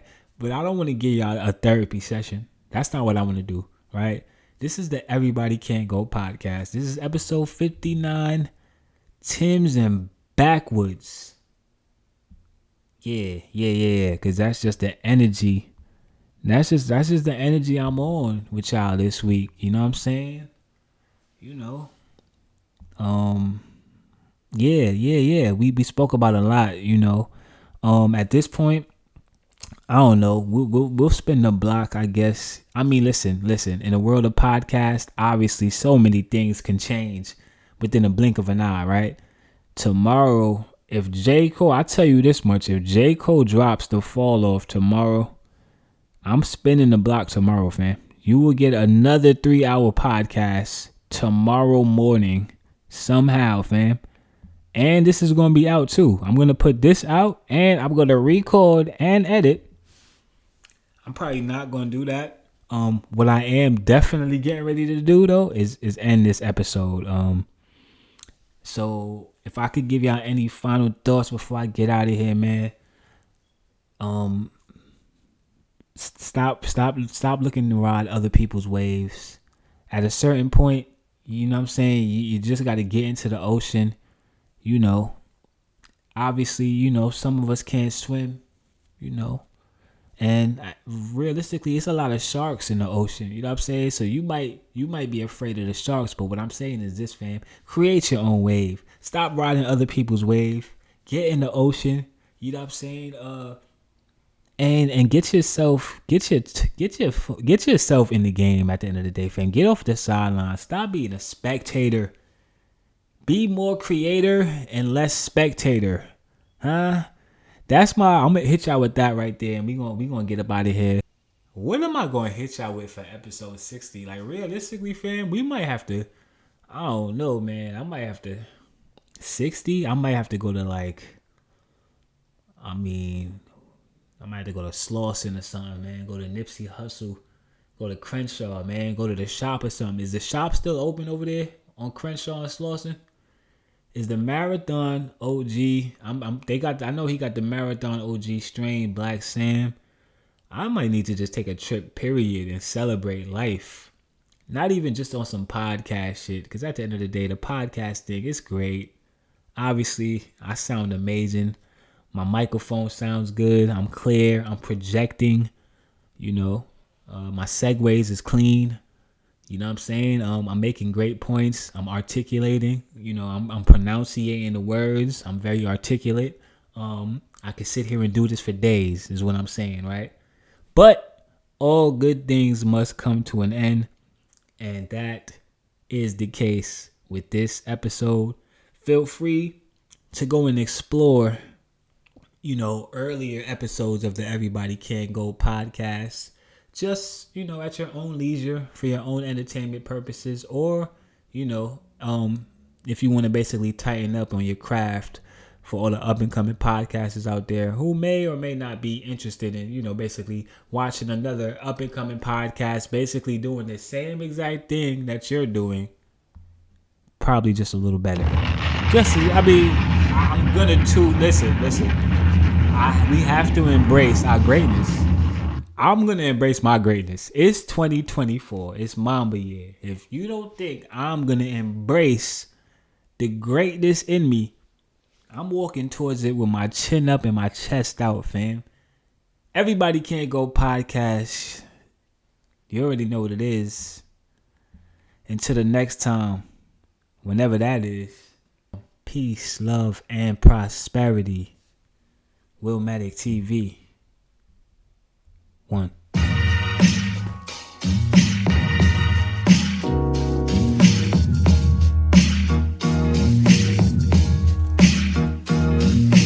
From LA to NY, No khaki t-shirts and khakis in Dubai. Application from out high. Dreams money can buy overnight if it's possible. Dodge the universe obstacle. Straight bullets in hospitals. I done seen niggas get rich. Seen niggas die broke. The cliche that life is a bitch still exists inside the ghetto. Tupacalypse never lied when he said he's against the odds. Most niggas will wish you well, but soon as that well is dry, stuck in it by yourself, hoping that you can camouflage. With killers again, defending your chin when you walk outside. Far as myself, I never hit niggas below the belt. Helped you when you couldn't help yourself. You cross me, then you got dealt. It's simple mathematics. Imagine your life in the mansion. Believe it and it can happen, nigga. That's law of attraction, nigga. But some niggas don't learn till the iron is hot. And when they decide to stop, you just gotta let it burn. Burn, burn, burn, burn, burn, burn. Cause some niggas don't learn till the iron is hot. And when they decide to stop, you just gotta let it burn. Burn, burn, burn, burn, burn, burn, burn. And all the hoes say, that's some good game. And all the bros say, that's some good game. From LA to NY, North Kakalaki, t-shirts and khakis in Dubai. Cameras asking me, do I still smoke like I used to? Still kick up that hoorah. Bank account by the buku. Meals inside of my ride. Seen niggas get rich. Seen niggas die broker than what they had started with. What's the point of a starter kit if residuals doesn't flip like hoes do? You dip with Dorito chip or you eating off soul food. Back when I was local, pushing 20s, fast forward, Dre recording my vocals. I was 20 years old, gang banging in Pro Tools. Stuck in the streets, the studio was relief. And selling records was a homecoming for me. Dog pound, rehabilitation for street niggas. Nice cars, but still court cases on each nigga. Judas sitting at the table watching them eat with us. Judas caught a bullet quick, keep the receipt, nigga. Had to keep the fakers far from around me. Cut a couple homies off cause they tried to down me. And look where they found me in Jamaica, rolling up Khalifa paper. And Damien is my neighbor. I'm aiming shots at the haters. I give you the crown, don't give it back. Don't fuck it up, I just want you to rap, nigga. The coast on your back, nigga, what? But some niggas don't learn till the iron is hot. And when they decide to stop, you just gotta let it burn. Burn, burn, burn, burn, burn, burn, burn. Cause some niggas don't learn till the iron is hot. And when they decide to stop, you just gotta let it burn. Burn, burn, burn, burn, burn, burn, burn. And all the hoes say, that's some good game. And all the bros say, that's some good game.